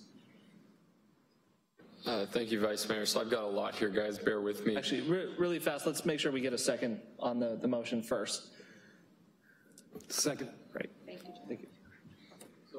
That I want to discuss is I did want to wade into proposing an alternate motion. I'd like to set aside the housing issue from the other issues. I think it's wise that they all come back to the council for future discussion prior to referral. I'm not refuting that, but from my perspective, when we look at all this polling that's gone on, probably close to $100,000 in polling, affordable housing, homelessness, cost of housing, fire recovery. And what I would like to see us do is to allow the community to vote on their values and priorities, and I think they've stated that pretty darn clearly. So I'd like to set aside a motion that, propose an alternate motion to move forward with language on a housing-specific housing recovery bond and poll test the amounts up to $150 million. And I would leave it to Director Gwine's discretion to pick what the best levels to test would be. And then I would ask for support on that motion, and then I would lend my support to the remainder of Councilmember Combs's motion. May I ask, is your concern that we don't need to be polling? I would never say that polling is a bad idea. Polling is always a good idea, and it's my understanding that we have resources left over to do additional polling. But what I heard you say was you would like to see how housing and infrastructure work together. And as a member of the ad hoc committee on housing and infrastructure that looked at this extensively for the last year, I would like us to continue the recommendation made by the housing and infrastructure ad hoc, which was to come back with something housing specific. I stated that my own opinion was that it should be housing alone, but that I moved it this way. If you ask me to amend to take out the housing plus infrastructure part of the poll, that might be easy. Then I would support your friendly amendment up to $150 million and testing those polling figures at Director Gwine's discretion. Okay, can I look at my colleagues for whether they're comfortable with us making that modification? Well, I think if I was one of the ones that was concerned about the infrastructure piece going away, but if I were to be asked what is more important right now with the community support in a very rare environment where everyone is supporting housing, which in my experience is first, I would, out of fear of ballot stress, I could see myself moving toward the elimination of the infrastructure piece. It pains me to do it in a way because I know how much we need it in the city, but I'll have to look at other opportunities of funding and not confuse this particular issue with infrastructure. So I would be willing to let that piece go. Let me ask a clarifying question, if I may, through the mayor. So I would be comfortable that we don't ask whether the housing piece should include the infrastructure piece, but would you like to have all three? Would you like to know the impact of having three different measures on the ballot? Because we have it indicated that we're still interested in the three different measures. So that way it could be possible that, for example, the more general sales tax topic. Testing the sales tax and testing the TOT with polling? Yes, yes, that's what I'm asking. I think the concern from the council member, and I share it both with these items and with additional things on the ballot, is that the polling accurately reflect what a voter is going to be facing when they look at their ballot. And just looking at the ballot measures that are coming from the state level, it's going to be a really long ballot. Potentially some of those propositions, a statewide housing bond, will impact whether somebody votes for this at the lower level. So I in particular would be interested in us finding a way to simulate that as well. Councilmember Tibbetts. I would just say that what we can simulate is the impact of the measures potentially, and I will turn it over to our opinion researchers, but I do want to stress that there is, I've heard upwards of 40 items to appear on this particular, so I do not believe that we will be able to simulate the impact of that magnitude of an event, but I will turn over so they can. We can simulate that and we'll stop filling it out. I'll ask the professionals. Thank you. Leaving aside the 40 measures at the state level. Thank you. What you have to do locally. I'm sorry, I'm having trouble hearing you. Is your mic on? Yeah, sorry. We have to split sample in such a way that we have all the possible options. So if there's a possibility that there's a bond only, we need a split in the sample that has sufficient interviews that's just bond by itself. And then if there's a bond plus the TOT, we need that split. And if there's a bond plus the TOT plus the sales tax, we need that split. And if there's another configuration that I left out, we would need that as well. There are two issues related to that. One is sample size, and the second is the resources to pay for the sample size. So those are the two things to keep in mind.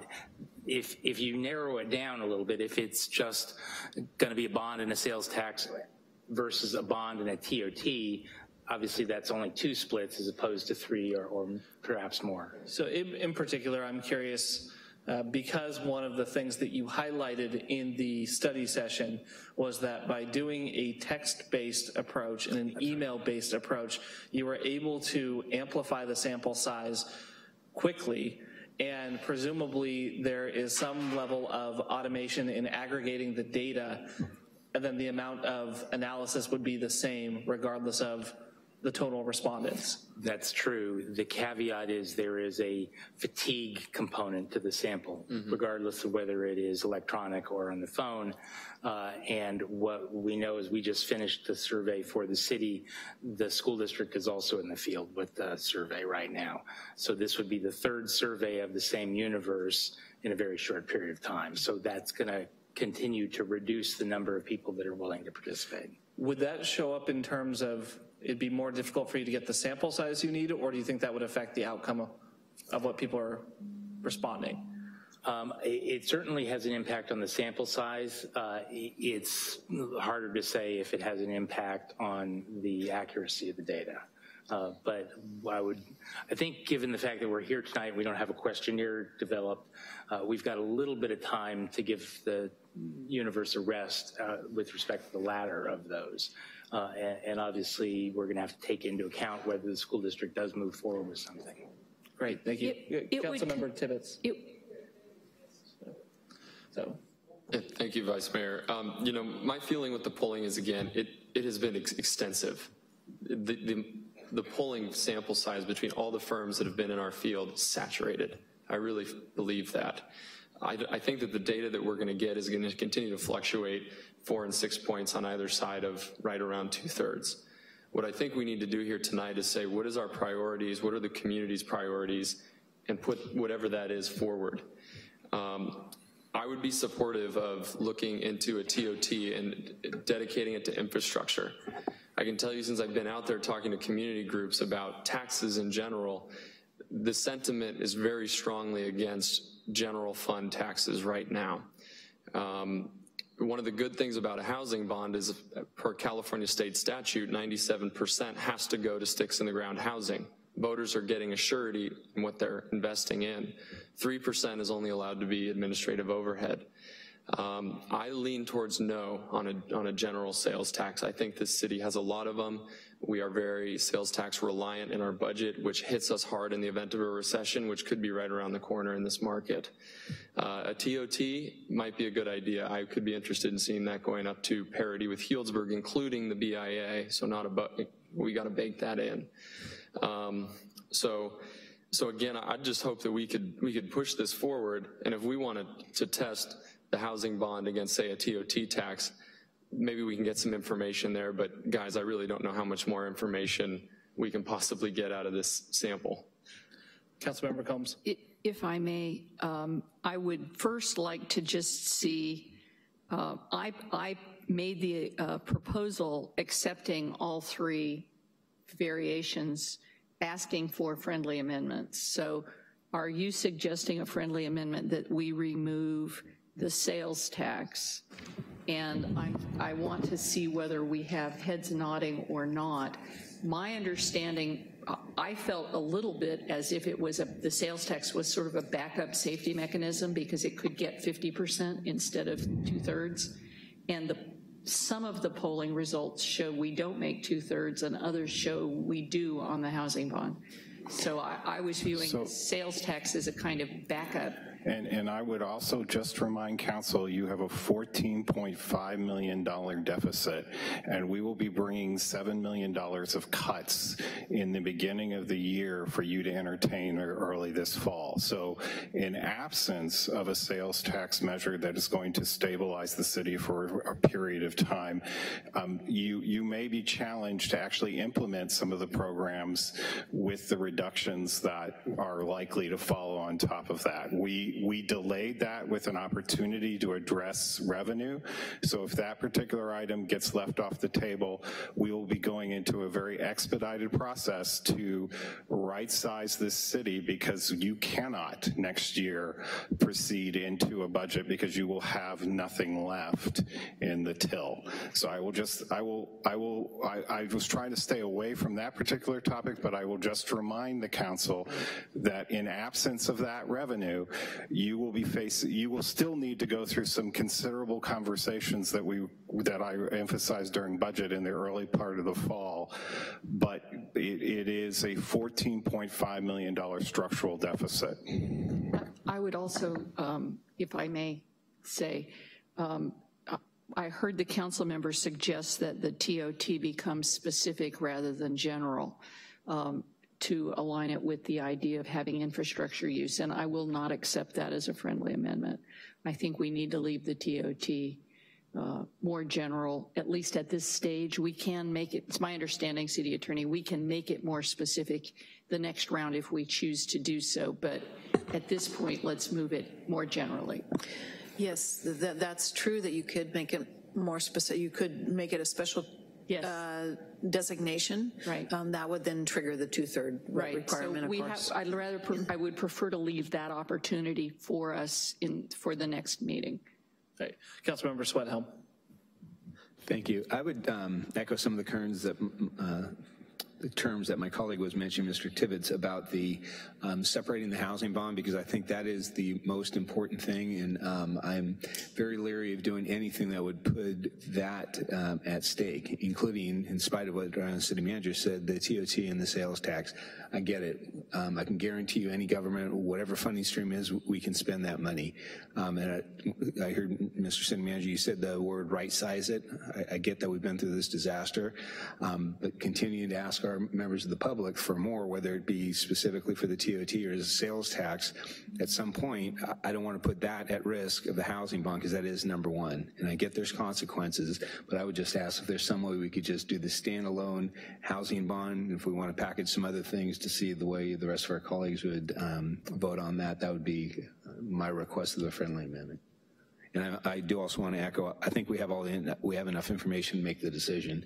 So you don't feel the need to know whether or not there's any interference between either the TOT, the sales tax, or the housing bond?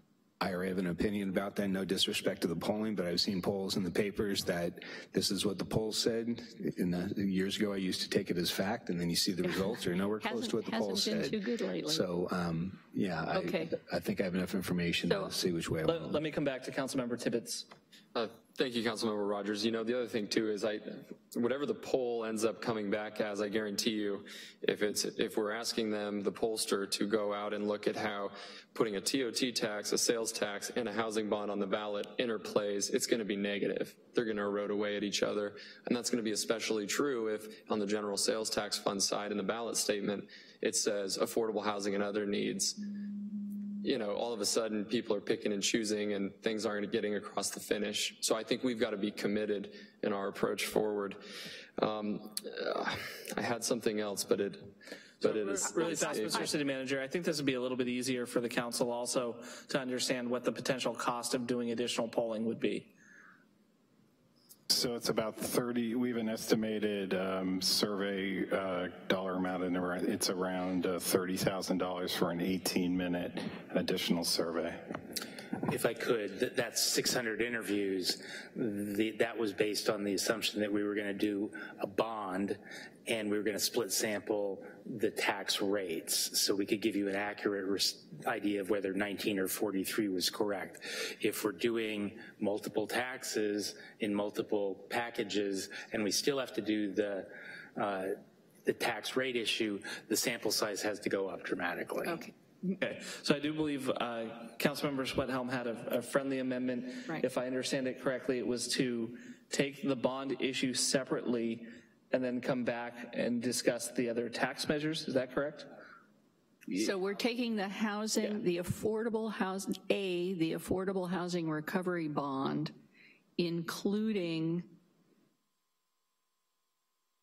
the amendment to include labor, and F and G, the language for the amendment to include labor and the language for an amendment to include preservation of existing affordable housing as a possible use, but not bring back polling information and not bring back regional information on TOT as the first round question. So is everybody clear on the, okay, so it's A, F, and G. So the motion with the friendly amendment is to give staff direction to come back with the affordable housing recovery, or the affordable housing bond component of the motion, as well as the proposed language for consideration on the 30% skilled and trained workers and the affordable housing preservation language to be considered prior to the deadline. Is that clear, everybody? So for clarification, you're taking the housing bond and adding the PLAs and adding, what is the the part G? I wasn't clear on G. I wanted to get some clarification from Ms. Combs. It was a concern of mine that the language limited our ability, for example, to purchase an existing home and remodel it and use it, or to use funds in case one of our affordable housing complexes needed funds for rehab in order to maintain it. That we may have a problem because we may have resources, but we may not have the permission to use those resources. So I was trying to broaden the language to include the preservation of existing housing. And do we have an opinion from staff that would help guide me in this with G? Yes, perhaps, Councilmember Combs. The contemplated language for the housing recovery bond does include affordable housing preservation, acquisition, rehab as examples of its use. Thank you. I just wanted to be sure that language was in. Okay. And it sounds as if it is in, but having not seen the final language, it's hard to know. And while my fellow council member referred to it as PLA, we are really only talking about the prevailing wage and the 30% skilled and trained piece. Which is? Similar to, but not the same as. An adjusted PLA. Similar to. I can't support it with the PLA piece. So the motion is to bring forward both that as well as the language for that amendment to be considered at the appropriate date. It is not an agreement to do the PLA at this point. It's to bring that language back for consideration. Won't do that either. So you're the second. Would you like to continue your second? I'm not interested in that element, but to move it forward, I would be willing to do that. Thank you. So we'll vote on this piece, and then we'll come back and discuss the sales tax and the TOT. Is everybody clear on the motion now? Great. Your votes, council.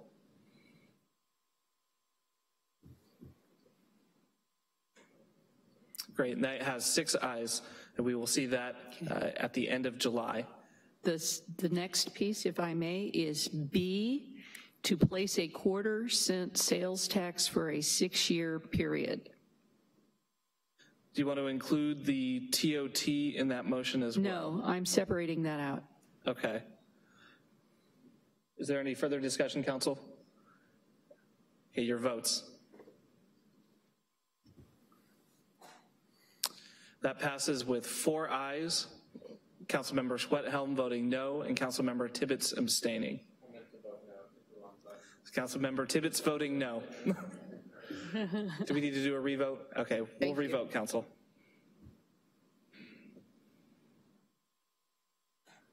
So that passes with 4 ayes. Councilmembers Tibbetts and Schwedhelm voting no this time. And the third is to increase the transit occupancy tax in an amount 5% or less for an ongoing period for general fund recovery, and bring back ballot language and necessary materials, including regional information on TOT percentages and BIA information. Your votes, Council.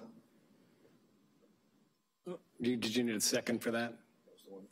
I needed a second for that. No, you seconded that earlier. That was the original. Okay.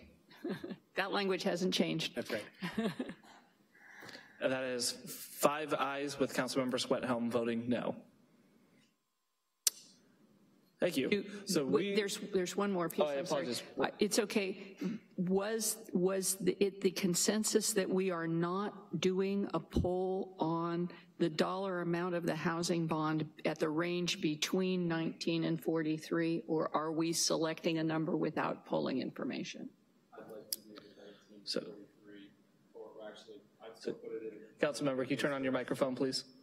I'd still want to put that in Housing Community Services Department to choose based on what they feel the need is, but definitely being able to identify a range of price sensitivity among the electorate is important. So that's an okay to poll that range. So we're going to poll or on that issue alone? Poll on the 19 to 23% issue alone at this point. I have one more. Not 23.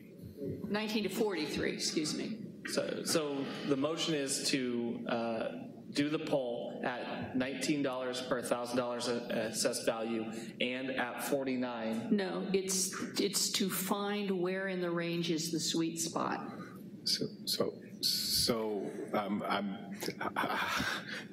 Do you have a suggestion? I'd love to hear this. There's a couple different ways to do threshold analysis that we're looking at. One is, again, the split sample approach, where each sample gets $1 amount and you just compare the results. The other way, and that's the best, the other way is to do a more traditional threshold where you say, well, will you support it at 43? Would you support it at 33? Would you support it at 23? I'm intentionally going down because you can't go up for the obvious reasons. That works, and in a lot of cases. Obvious to me, I'm sorry. I believe you'd get different answers both directions. Well, you do, definitely. But going down, you'll get a higher tipping point, and that's what we're looking for. Okay. The challenge with that is that that's not the way it appears on the ballot. So the first method that I mentioned is the best. This is a second best method, but you can test more rates because there's a limit to the number of different split samples you can do in a community this size, but you can test 4 different rates. They are conditioned on the rate right before that, though. He's giving us a choice. I would say do it the first way. Can I poll you on which choice you want? I would say do it the first way, but I would which say was the first way exactly? That's the split sample approach. Which means? Which means that half of the sample gets $43 and half of them gets 19. And then how do you decide that 33 is the best? For example, you'd have to do a third split, and that has an impact on the sample size. And each time we split, it costs us more. Right. But does it cost more if we do the decreasing questions? No. Decreasing is sounding good to me. Councilmember Sawyer. Thank you, Vice Mayor. I just have a question about the polling question itself. I mean, if someone said, would you like to pay $1 for an ice cream or $2 for an ice cream, it's kind of easy to know where they're going to go. But if they knew how much it was actually going to cost them, do you tell that this would cost the average homeowner X number of dollars a year as opposed to X Y number of dollars a year? Not in the ballot questions that we would be split sampling because you can't do that on election day. But we do include that in the informational statements that we would be testing, and they are facts, so they're not advocacy. So we can and often do test that, where we do the math for them. So $19 times whatever the average assessed valuation is in the community. I think that would be helpful, of course. So I think I made the motion that we that we poll the dollar amount of the housing bond, looking at the range between $19 and $43 using the second or decreasing method. I need a second. Is there a second? Second. All right, your votes.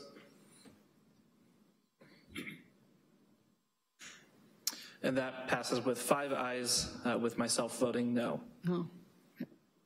Councilmember Tibbetts, do you have a comment? Sorry, I just have a letter from the mayor on this issue that he asked me to read. You tell me when the appropriate time.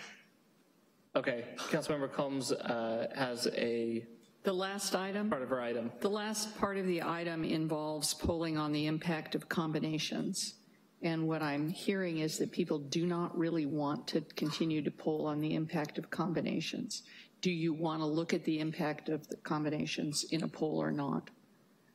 I'm going to move that we look at the impact of combinations and wait to see if I have a second. Is there a second? Does not appear so. Okay, thank you. I just wanted to make it clear. Great. Councilmember Tibbetts, go ahead. Thank you. I'll be as brief as I can. To the residents, this is from Mayor Corsi. To the residents of Santa Rosa and my colleagues on the City Council, I wish I was with you this evening to vote in favor of a housing recovery bond for Santa Rosa, but today I'm in Sacramento testifying to members of the legislature in favor of some very limited CEQA relief for housing production in downtown Santa Rosa. Both the bond and the legislation are important to our city's future. We as a council have acknowledged the burning need for housing in our community by making it a top city priority. That's why we need to make sure we have every tool possible at our disposal to create housing, and particularly affordable housing, as part of a responsibly planned infill projects in our downtown. Let's walk and chew gum at the same time today. I'm here in Sacramento working the legislative end. I hope you'll move the housing bond forward for the financial end. When we put this all together with our housing action plan and our resilient city ordinance and our partners throughout the community, we'll start to see the housing we so desperately need. All right, so we're done with item 14.1. We will jump back to public comment. Thank you so much. Thank you. And then the council will take a brief dinner break after public comment. And just as a reminder, we have removed items 14.2 and 14.3 from the agenda.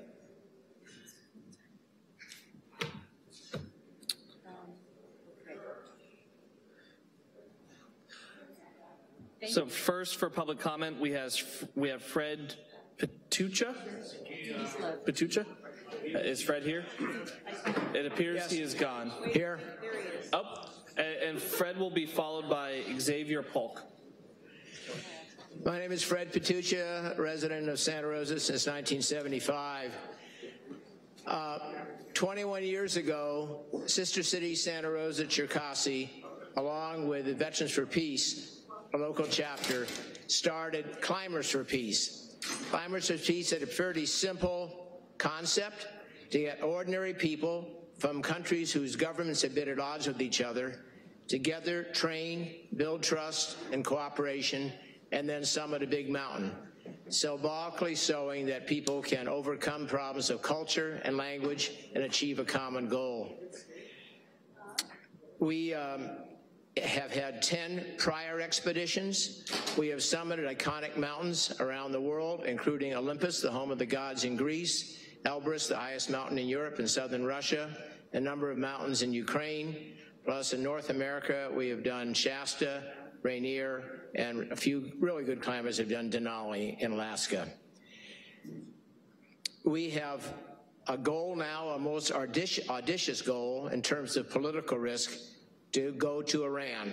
You can see my shirt has Farsi, or the Persian language, on there, so we will be giving out 50 of these shirts to our Iranian climbing partners. So we are coming at the invitation of the Mountaineering Federation of Iran to come and climb their sacred mountain, Damarvan. Damarvan is an 18,600 foot volcano so the air will be thin, it will be cold. It is the highest mountain in the entire Middle East, not only just in Iran.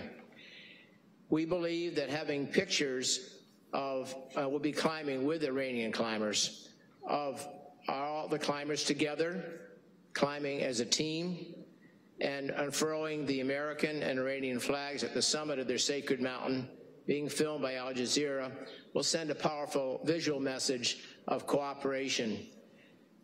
As you know, our dear leader in Washington seems hell-bent on having another war in the Middle East. So the hope is that in just a small way, this enterprise, this adventure in citizen diplomacy, will ease slightly the tensions that currently exist between America and Iran, and also make another tragic war in the Middle East less likely to happen. Some people might say, isn't it kind of crazy to be going halfway around the world to climb a big mountain? What does that have to do with world peace? Well, I would reply two things. One, the elder Bush spoke of 1,000 points of light when he ran his campaign some years back. I would submit that projects like this are maybe one of those 1,000 points. Just one doesn't make much difference, but 1,000 things would. And lastly, it is better to light a candle than to curse the darkness. Thank you. Thank you so much, Fred. Xavier Polk, followed by David Wallstrom. This is my first time doing this. I'm a little nervous. So I'm here with Fred and Climbers for Peace, which is associated with Veterans for Peace. And as Fred was indicating, our intent here is to promote world peace. Although I have to admit that I have some personal reasons for doing that, and that is to ensure peace for my children and grandchildren. I have a 21-year-old who is probably eligible for the draft, or if it ever comes to pass. And I have grandchildren who will probably suffer from the poor decisions that we make at this time. So my whole intent is to secure safety, secure peace for my children and grandchildren. And my intent is not only to climb the mountain, but to do so with the Iranian people, to show them that the average American definitely does not want war. We are here for peace. Unfortunately, when I was in the 1990s, I read this article that basically indicated that more people died from wars after the Second World War than during the actual Second World War. That was 30 million people that died then. And that was mid-1990s when I read that article. And so since then, we've had many, many more wars. And so many, many more people have died. And unfortunately, I'm very pessimistic about human beings, and I'm not sure that we will exist. So I'm here at this city council meeting to implore you guys and the rest of Santa Rosa to perhaps at least think about our future. Thank you. Thank you, Mr. Polk. David Wallstrom, and he'll be followed by Sarah Quinto. Thank you for this opportunity. I'm Dave Wallstrom. I'm going to Iran with Fred and Xavier and several others to meet with citizens of various nations. I have a few words. I'm just going to read them because I'm a nervous speaker.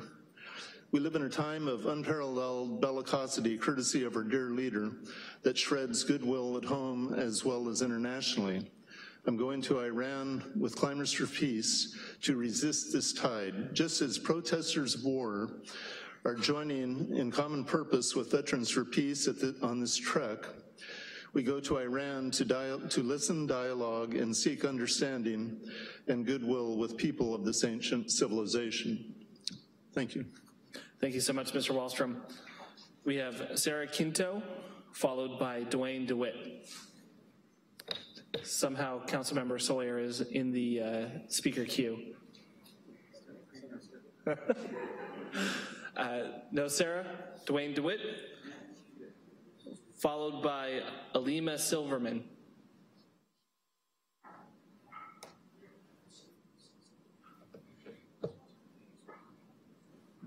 Hello, my name is Dwayne DeWitt. I'm from Roseland. And I've been fortunate enough to participate with Climbers for Peace in the past. I did not know they were going to be here tonight. And I highly recommend that you perhaps give a certificate of commendation to them once they've done this good project. And congratulations to them and Godspeed on that adventure. What I just had the city attorney give to you was a copy of a front page article from the Press Democrat 5 years ago. I had appeared at budget hearings and I had asked the then city manager, Ms. Millicent, to see about charging fair market rate rents on some houses the city had actually been given, in a sense, by the Agricultural Preservation Open Space District, taxpayer funded and still owned by the city. The reason I keep bringing this up is because many of the homes that are usable in our community have either been left vacant or have been switched from residential use. Some people might call it a bit of planner's blight, especially along College Avenue, Mendocino Avenue, 2nd, 3rd, 4th Streets in the downtown area. Houses, residences have been switched out. I knew people that lived in some of these places, and now you have businesses in there, and you're lamenting the fact you don't have residential downtown. It's been a deliberate decision on the part of policymakers in the past that have created this problem. Now as you move forward and you're asking the taxpayers to come forward and give more money, I would ask you to give an incentive to the commercial people and let them know that those houses they have could somehow be more beneficial being turned back in to residential. A friend of mine calls it zoning disease when the city uses a zoning format and it changes up the dynamic of the town. Essentially, it hollowed out downtown Santa Rosa from residents. When I was younger, I knew plenty of people who lived in this downtown core area. Now they're not here. They have to drive in to visit. Many of them don't come in at all. They just stay out in the suburbs. So if you really want to revitalize downtown, put the houses back into residential use. Make use of the 10 houses. I believe it's 10 houses that you own for residential, helping people with HUD vouchers, and you'll get rent. Thank you. Thank you, Mr. DeWitt. Alima Silverman, followed by Elizabeth Nalon. Good afternoon, Vice Mayor and council members. My name is Alima Silverman. I'm an architect here in Santa Rosa. Also a member of the Rebuild Green Coalition, and I'm also working with clients who want to build ADUs on their properties here in Santa Rosa. And that's what I'm here to talk about tonight. I was here last week, and a thank you to Mayor Chris Corsi and the planning director, David Guin, who did get back to me after the meeting, although I haven't been able to meet with anyone yet. So the topic I'm here to address today, I'm going to start with a couple of sentences that I wasn't able to finish with last week. I ran out of time. If an ordinary homeowner like myself or yourself can't afford the fees to build an ADU, then they won't be built and we won't have the housing that we so desperately need. The ADUs are another form of affordable housing if the people building them can afford it. If the city wants private individuals to build more housing in Santa Rosa, and this not developers, then fees need to be reasonable and some of the requirements for ADUs need to be scaled back. So this week I'm addressing the issue of the city requiring a second water meter and a sewer lateral when a detached ADU is built. For example, in my backyard. The water fee for doing this is about $7,500 plus $5,000 for doing the work in the right-of-way, and then the city charges a 12% tax on that. So it's a total cost of about $13,000 just to hook up water and sewer. So I called around to other cities in Sonoma County to see what they charged. I haven't heard yet back from all of the cities, but none of the other cities that I called charged this connection fee, unless the existing infrastructure can't support that extra unit. That would be an older home, for example, in the town of Sonoma. But they don't, as a rule, charge you for connecting the way Santa Rosa does. So, in the state law that was passed, Senate Bill 229, it specifically states, existing law prohibits an accessory dwelling unit from being considered a new residential use for the purpose of calculating local agency connection fees or capacity charges for utilities, including water and sewer. Yet, for whatever reason, they did allow language that allowed cities to make adjustments if they chose to. None of the other cities in Sonoma County have chosen to, but Santa Rosa has. I know from going to the public meetings during this adoption of the ADU ordinance that the water department believes if you don't meter, people won't conserve. I believe that people will conserve because the owner is on property. Thank you for your time. Elizabeth Nalon, followed by Cynthia Stebbins. So Elizabeth gone. Cynthia? Looks like Cynthia is also gone. Colleen Fernald, followed by Thomas Ells. Thank you. I'm very unhappy that the actions of a few speakers have resulted in impacts for all speakers. Having to speak to you so far away doesn't work for me. Not having the overhead available to share information doesn't work for me. I'm going to ask you to change this. Also, reiterating my request for meeting with the city attorney. You put me off till after the election. Reiterating my request for other council members to be part of this, to work on my ongoing, not just me, for everyone, trauma reduction endeavors. For everyone impacted by sexual assault that didn't get their legal needs met, for everyone who's had to deal with the murder of a child. I want these changes made. That's the only way to make the trauma go away. I drove by Andy's Unity Park today. There were no children playing there. You need some shade on that park. I'm asking you to work with me in taking my difficult situation where on May 6th, I was assaulted by John Jenkel, the man who, after I had lost my housing, I got him to finance an RV for me, $5,000 of equity from me going into that, and he assaulted me, and he doesn't want to do anything about my equity or anything else. So I'm asking you, the city of Santa Rosa, the county of Sonoma, the city of Sebastopol, you are all challenged with affordable housing and homeless crisis. I'm asking you to work with me, just like Jane Bender worked with me, knowing that if you put my energy to work for you, you get good results. Community Climate Action Plan, she put me to work for you. And I lended value to that, as well as millions of dollars I helped you get from Prop 64 and the collaborative process on that water bond and everything since then. So take me and my crisis and let's create a pilot. Take over the loan. Put me on your property that needs some remediation. Put me to work where I can have affordable, safe housing that no one can take away from me. Work with me in the junior college and your high schools on how to repair, how to build, how to turn the RV into a tiny home.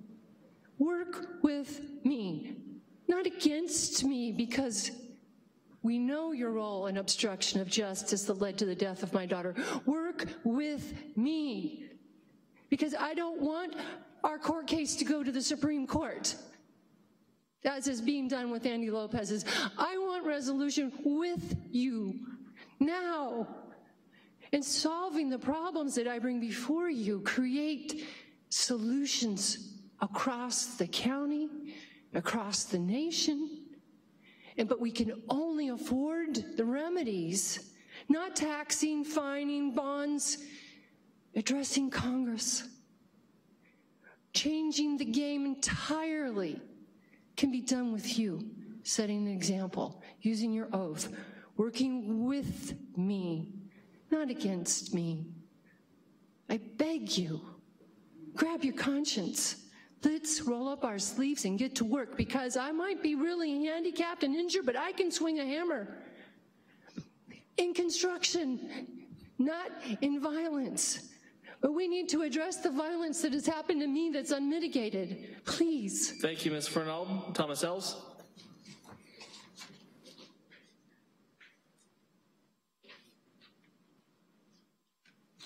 Hi, thank you. With all we're doing, with all you're doing, and with all that we're all doing, it's sometimes important to put things in perspective. So this is David Brooks' column, syndicated columnist from Tuesday last week.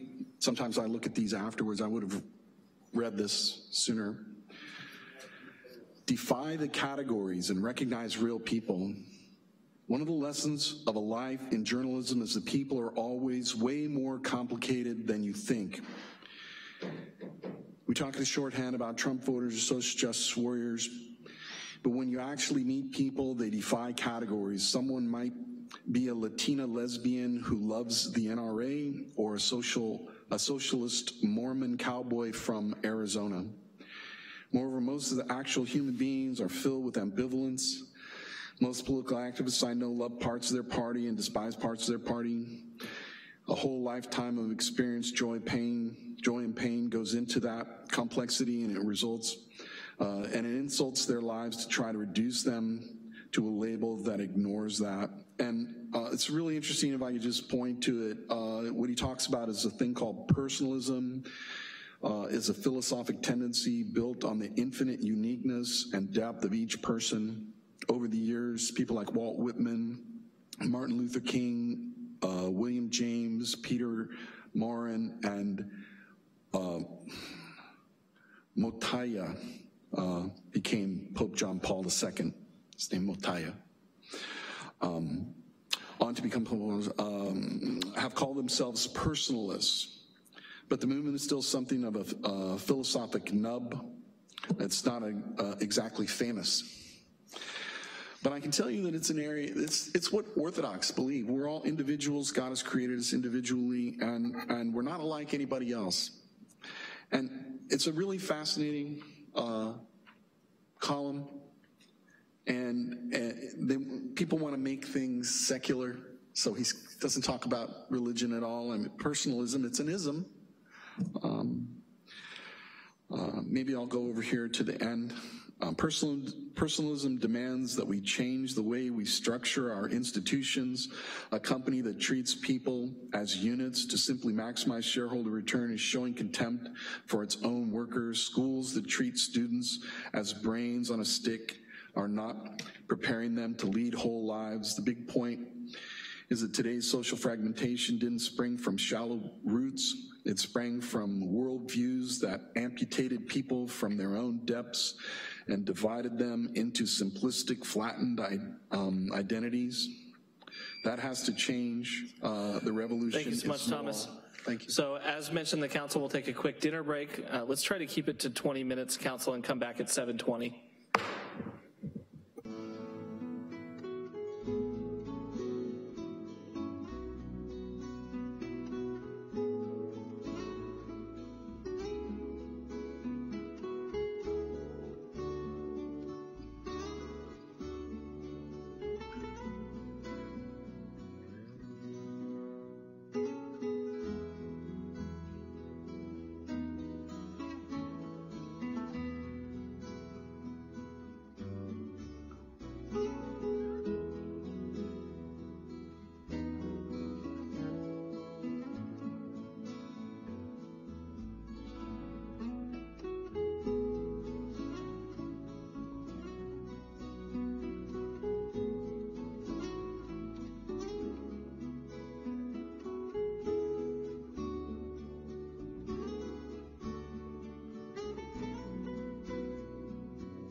All right, and we are back.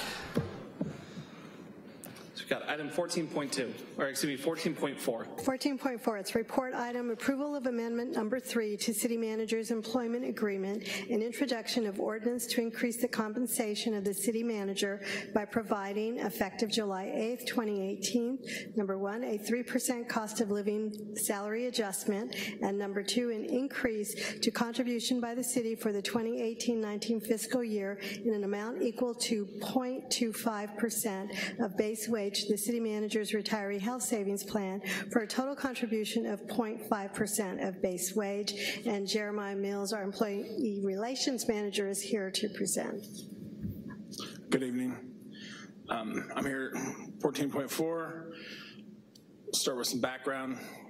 July 2017, City Council approved a 3-year wages, hours, and other terms and conditions of employment for the executive management. In fiscal year 18-19, the agreement includes, effective the first pay period following July 1st, 2018, a 3% cost of living salary adjustment, an increase in the city's contribution by 0.25% of base wage to the retiree health savings plan for a total contribution of 0.5% of base wage. The city manager's employment agreement provides for the receipt of the same cost of living increase and the same benefits as the Unit 10 executive management. City charter calls for the compensation of the city manager to be set by ordinance. So 3% cost of living increase effective July 8th, 0.25% base salary retiree savings plan contribution effective July 8th. Total cost of the agreement, $7,587. This is a general fund expenditure included in the proposed, or the approved 18-19 budget. If there's any questions. Questions? No? Ms. Gomez, are there any cards on the item? No? All right. Councilmember Oliveros.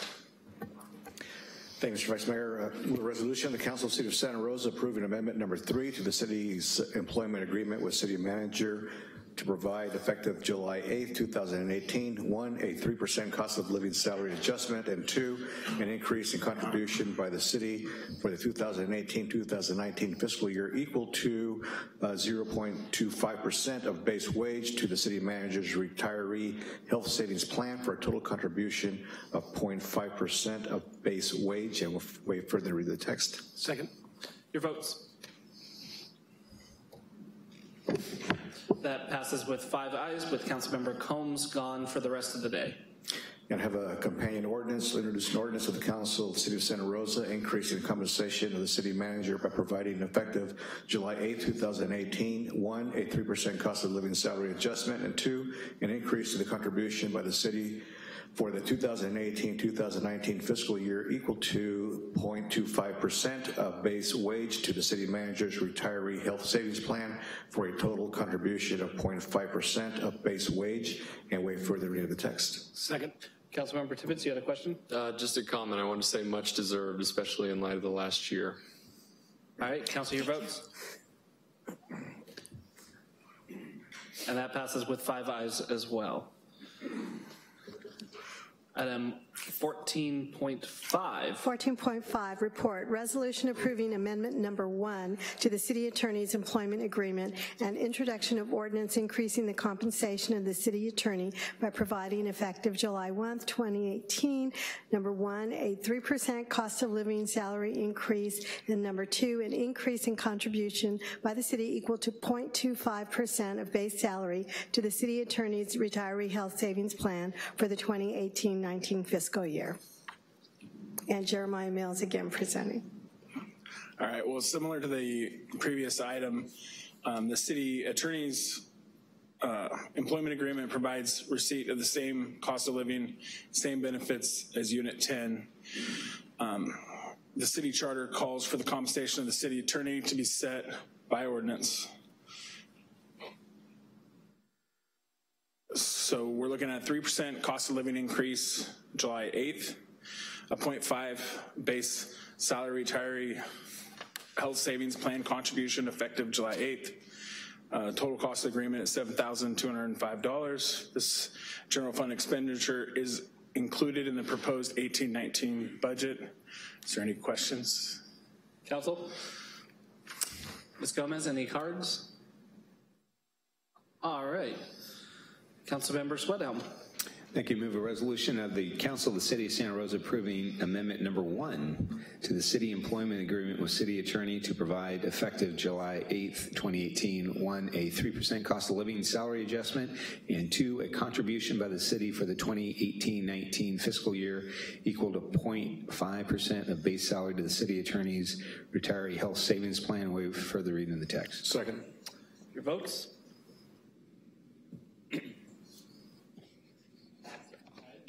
With 5 ayes. And I'd move an ordinance of the Council of the City of Santa Rosa increasing the compensation of the City Attorney by providing effective July 8th, 2018, 1, a 3% cost of living salary adjustment, and 2, a contribution by the city equal to 0.5% of base wage to the City Attorney Retiree Health Savings Plan, and waive further reading of the text. Second.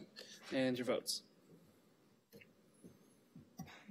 Great, that passes with 5 ayes as well. And I would also like to echo what Councilmember Tibbetts said about our city manager. I think they make a wonderful team, and our city attorney's first year has been great working with her. Great. Item 14.6. I will pass that on to both. Item 14.6 is a report item, contract award temporary fire station 5, 3480 Parker Hill Road. And we have Steve Dittmer, our supervising engineer, and Jason Jenkins, our newest battalion chief from fire, presenting.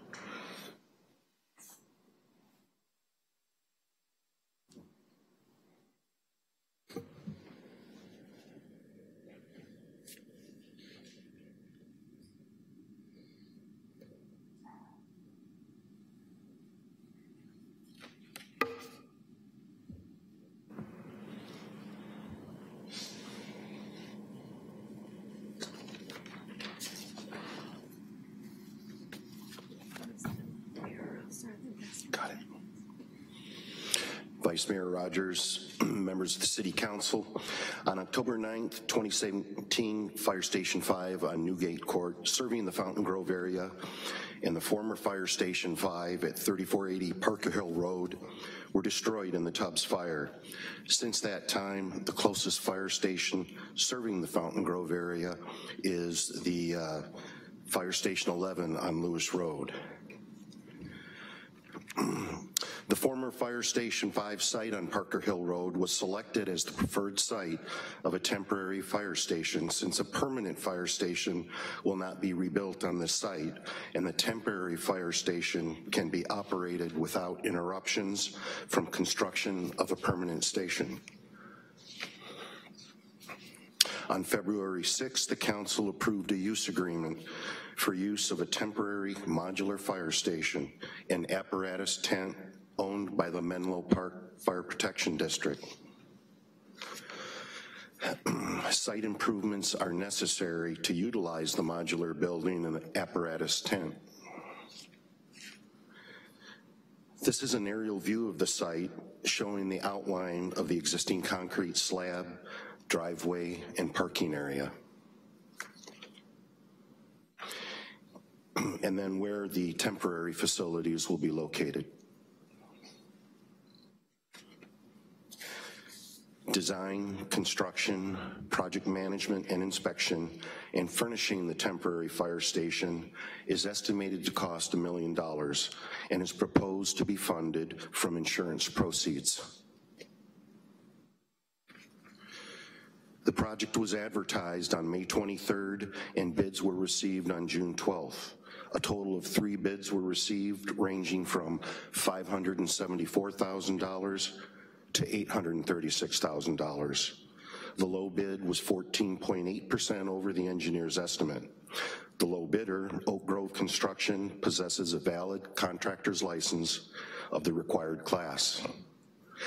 The contract agreement has been reviewed and approved by the city attorney, and construction is anticipated to begin in July. The length of the contract is 60 working days. It is recommended by the fire department and the Transportation and Public Works Department that the council, by resolution, award contract number C0-2183, temporary Station 5, 3480 Parker Hill Road, in the amount of $574,000 to the lowest responsible bidder, Oak Grove Construction of Petaluma, California.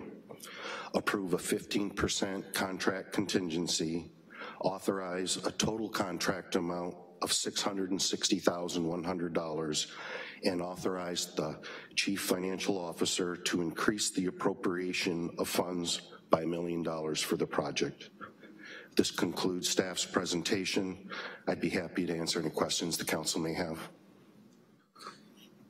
Questions? Councilmember Sweathelm.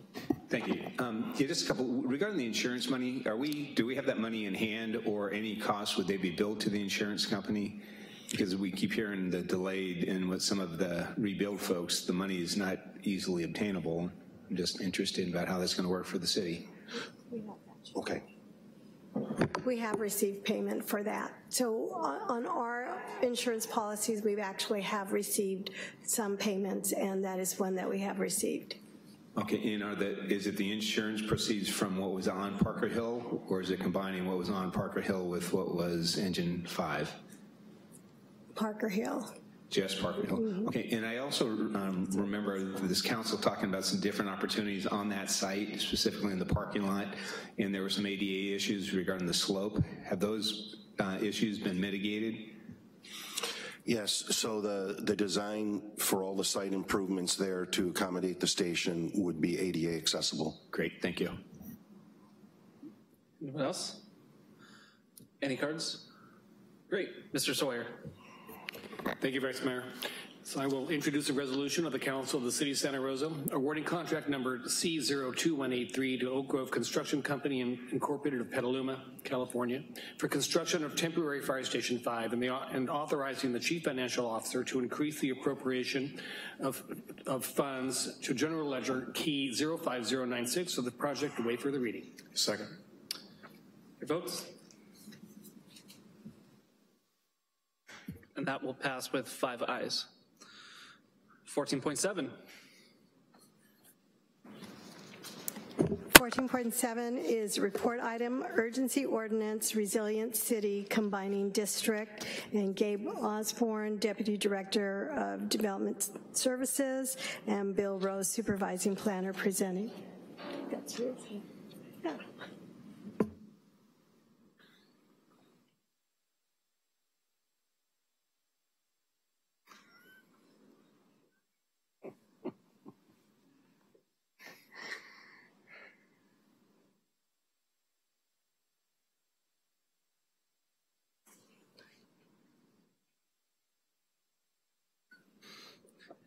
Council, while he is pulling up the presentation, I will mention that this next vote will require 5 votes.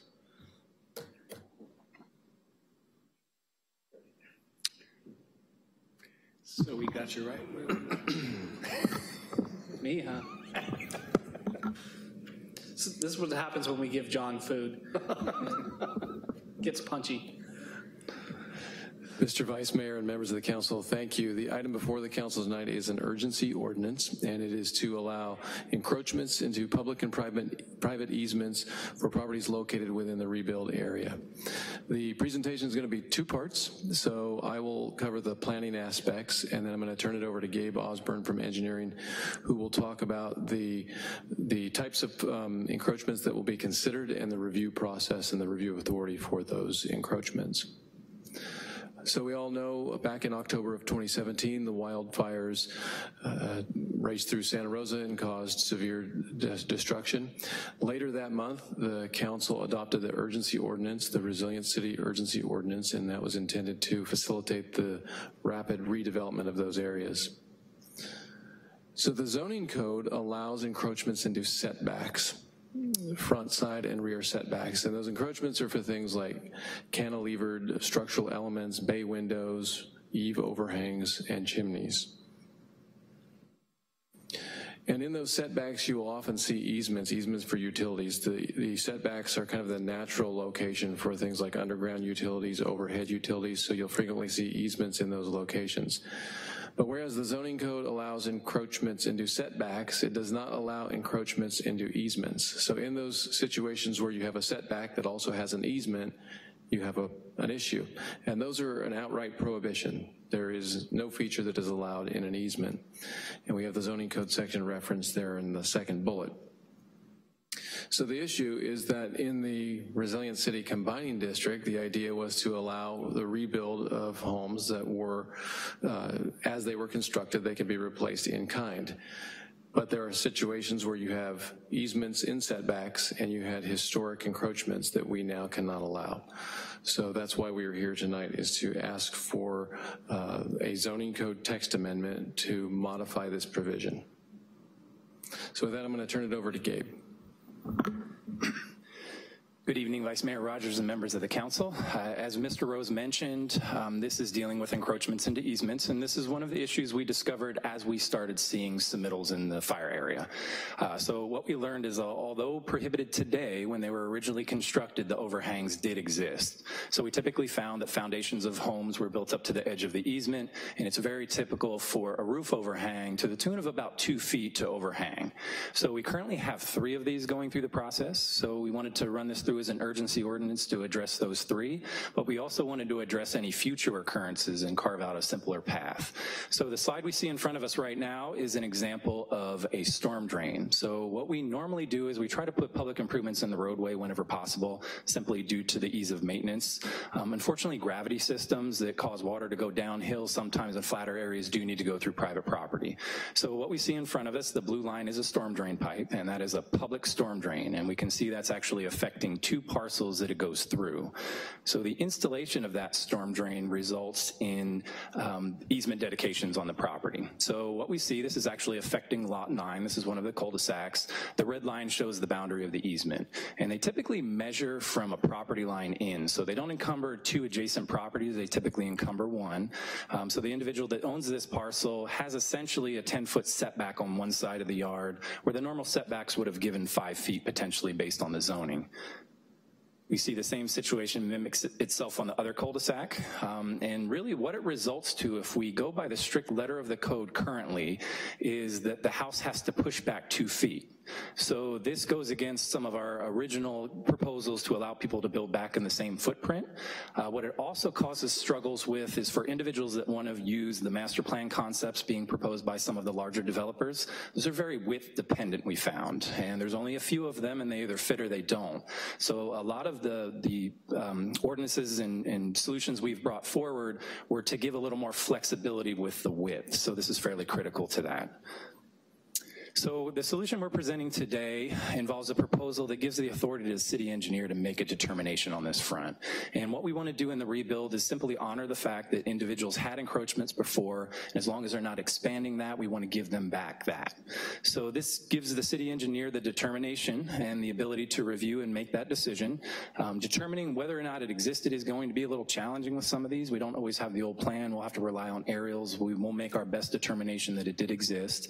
And we also, on the second bullet point, we'll do that in consultation with the director that's charged with the maintenance of the easement corridor, which is fairly important. Typically, any overhangs or any encroachments into the easements can make it difficult from a maintenance standpoint, especially when you're replacing a pipe in the ground. Any overhangs, if you have an excavator, it deals with the reach of the excavator. So there is the potential of encroachments being clipped through construction activities. So we want to make sure that's addressed. So that decision will be made in consultation with the director. In addition, and this is addressed in the staff report as well as the ordinance, we will also be requiring the property owner to execute a covenant, which will hold the city harmless in the event that damage does occur during construction. It will be recorded against the property and it will run with the land. So anybody that purchases in the future, it will be transparent that that was allowed. So the first one was for public easements. This is for private easements, which the zoning code doesn't discriminate between the two as far as what's allowed, but the approval authority, we want to change that a little bit. So we're still putting in the hands of the director to make a determination. We're still giving what was there again in the future, but the beneficiary of the easement can be a private property owner. So for example, private easements can be providing access to a landlocked parcel. They can allow somebody to bring sewer and water into their parcel. It could also be a public utility easement that PG&E or any of the dry utilities have rights to it. So when that is the case, and we recognize that it isn't just the city departments that benefit, we will be getting written permission from the individuals that benefit from that easement corridor. Like any determination that's brought forward, we review to ensure consistency with the California Environmental Quality Control Act, or CEQA. There are 4 exemptions that apply to this one, mainly due to the state declared disaster, and these exemptions have applied to most of the policies that we've brought forth in the past for the rebuild. So I'll touch on the benefits before we close. So obviously this allows for additional flexibility, which is very critical to the individuals that were wanting to change their design. What many people are finding is the developer-sponsored plans, due to the scale, offer some of the lower per square foot build prices. So we want to allow them to take advantage of that. And the second bullet point, it really gives them what we talked about in the very get-go, was to allow people to rebuild what they had in the past.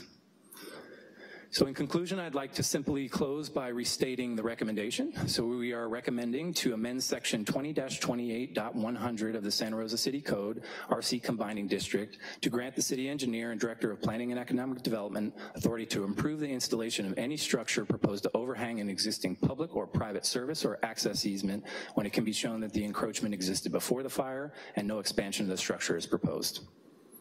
And with that, we can open up to any questions you may have. Any questions, Council? Great, no cards. Councilmember Tibbetts.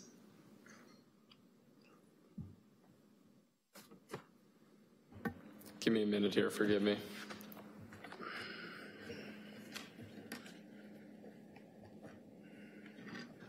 While he's looking for that, Mr. Vice Mayor, if I may, I do want to thank you, Gabe, for both you and Bob Aller for last night, the conversation you had with Coffee Strong about some of these challenges in you and your department's creativity and come to solutions that work for all, just like as you demonstrated again tonight. It's very much appreciated by me and everyone else who's going through this process. So thank you guys for all of your efforts.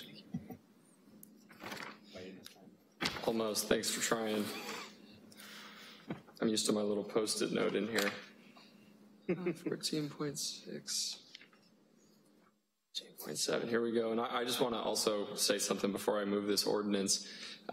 You guys are doing such amazing work from my perspective. Everywhere I go in the community, everybody is raving about how responsive your department is, and I'm sure that's also a reflection of the city attorney's office. And so just thank you, you guys. You are so responsive. It's amazing to me that you run into an effort or a barrier for just even a few residents, but yet you still bring back an ordinance to us and put us through our paces and do an urgency ordinance, and I, for one, appreciate it. I'd like to move an ordinance, an urgency ordinance of the Council of the City of Santa Rosa, amending Title 20 of the Santa Rosa City Code, amending Section 20-28.100, Resilient City, RC Combining District, to allow projections into easements to facilitate rebuilding and implement resiliency initiatives to those parts of the City of Santa Rosa most severely impacted by the Tubbs and Nuns fires of October 2017, and waive further reading of the text. Your votes. And that passes with 5 ayes. Thank you. So we have no public hearings, no written communication. We have one more card for public comment. Mark Holtz, I think he left. And with that, we are adjourned.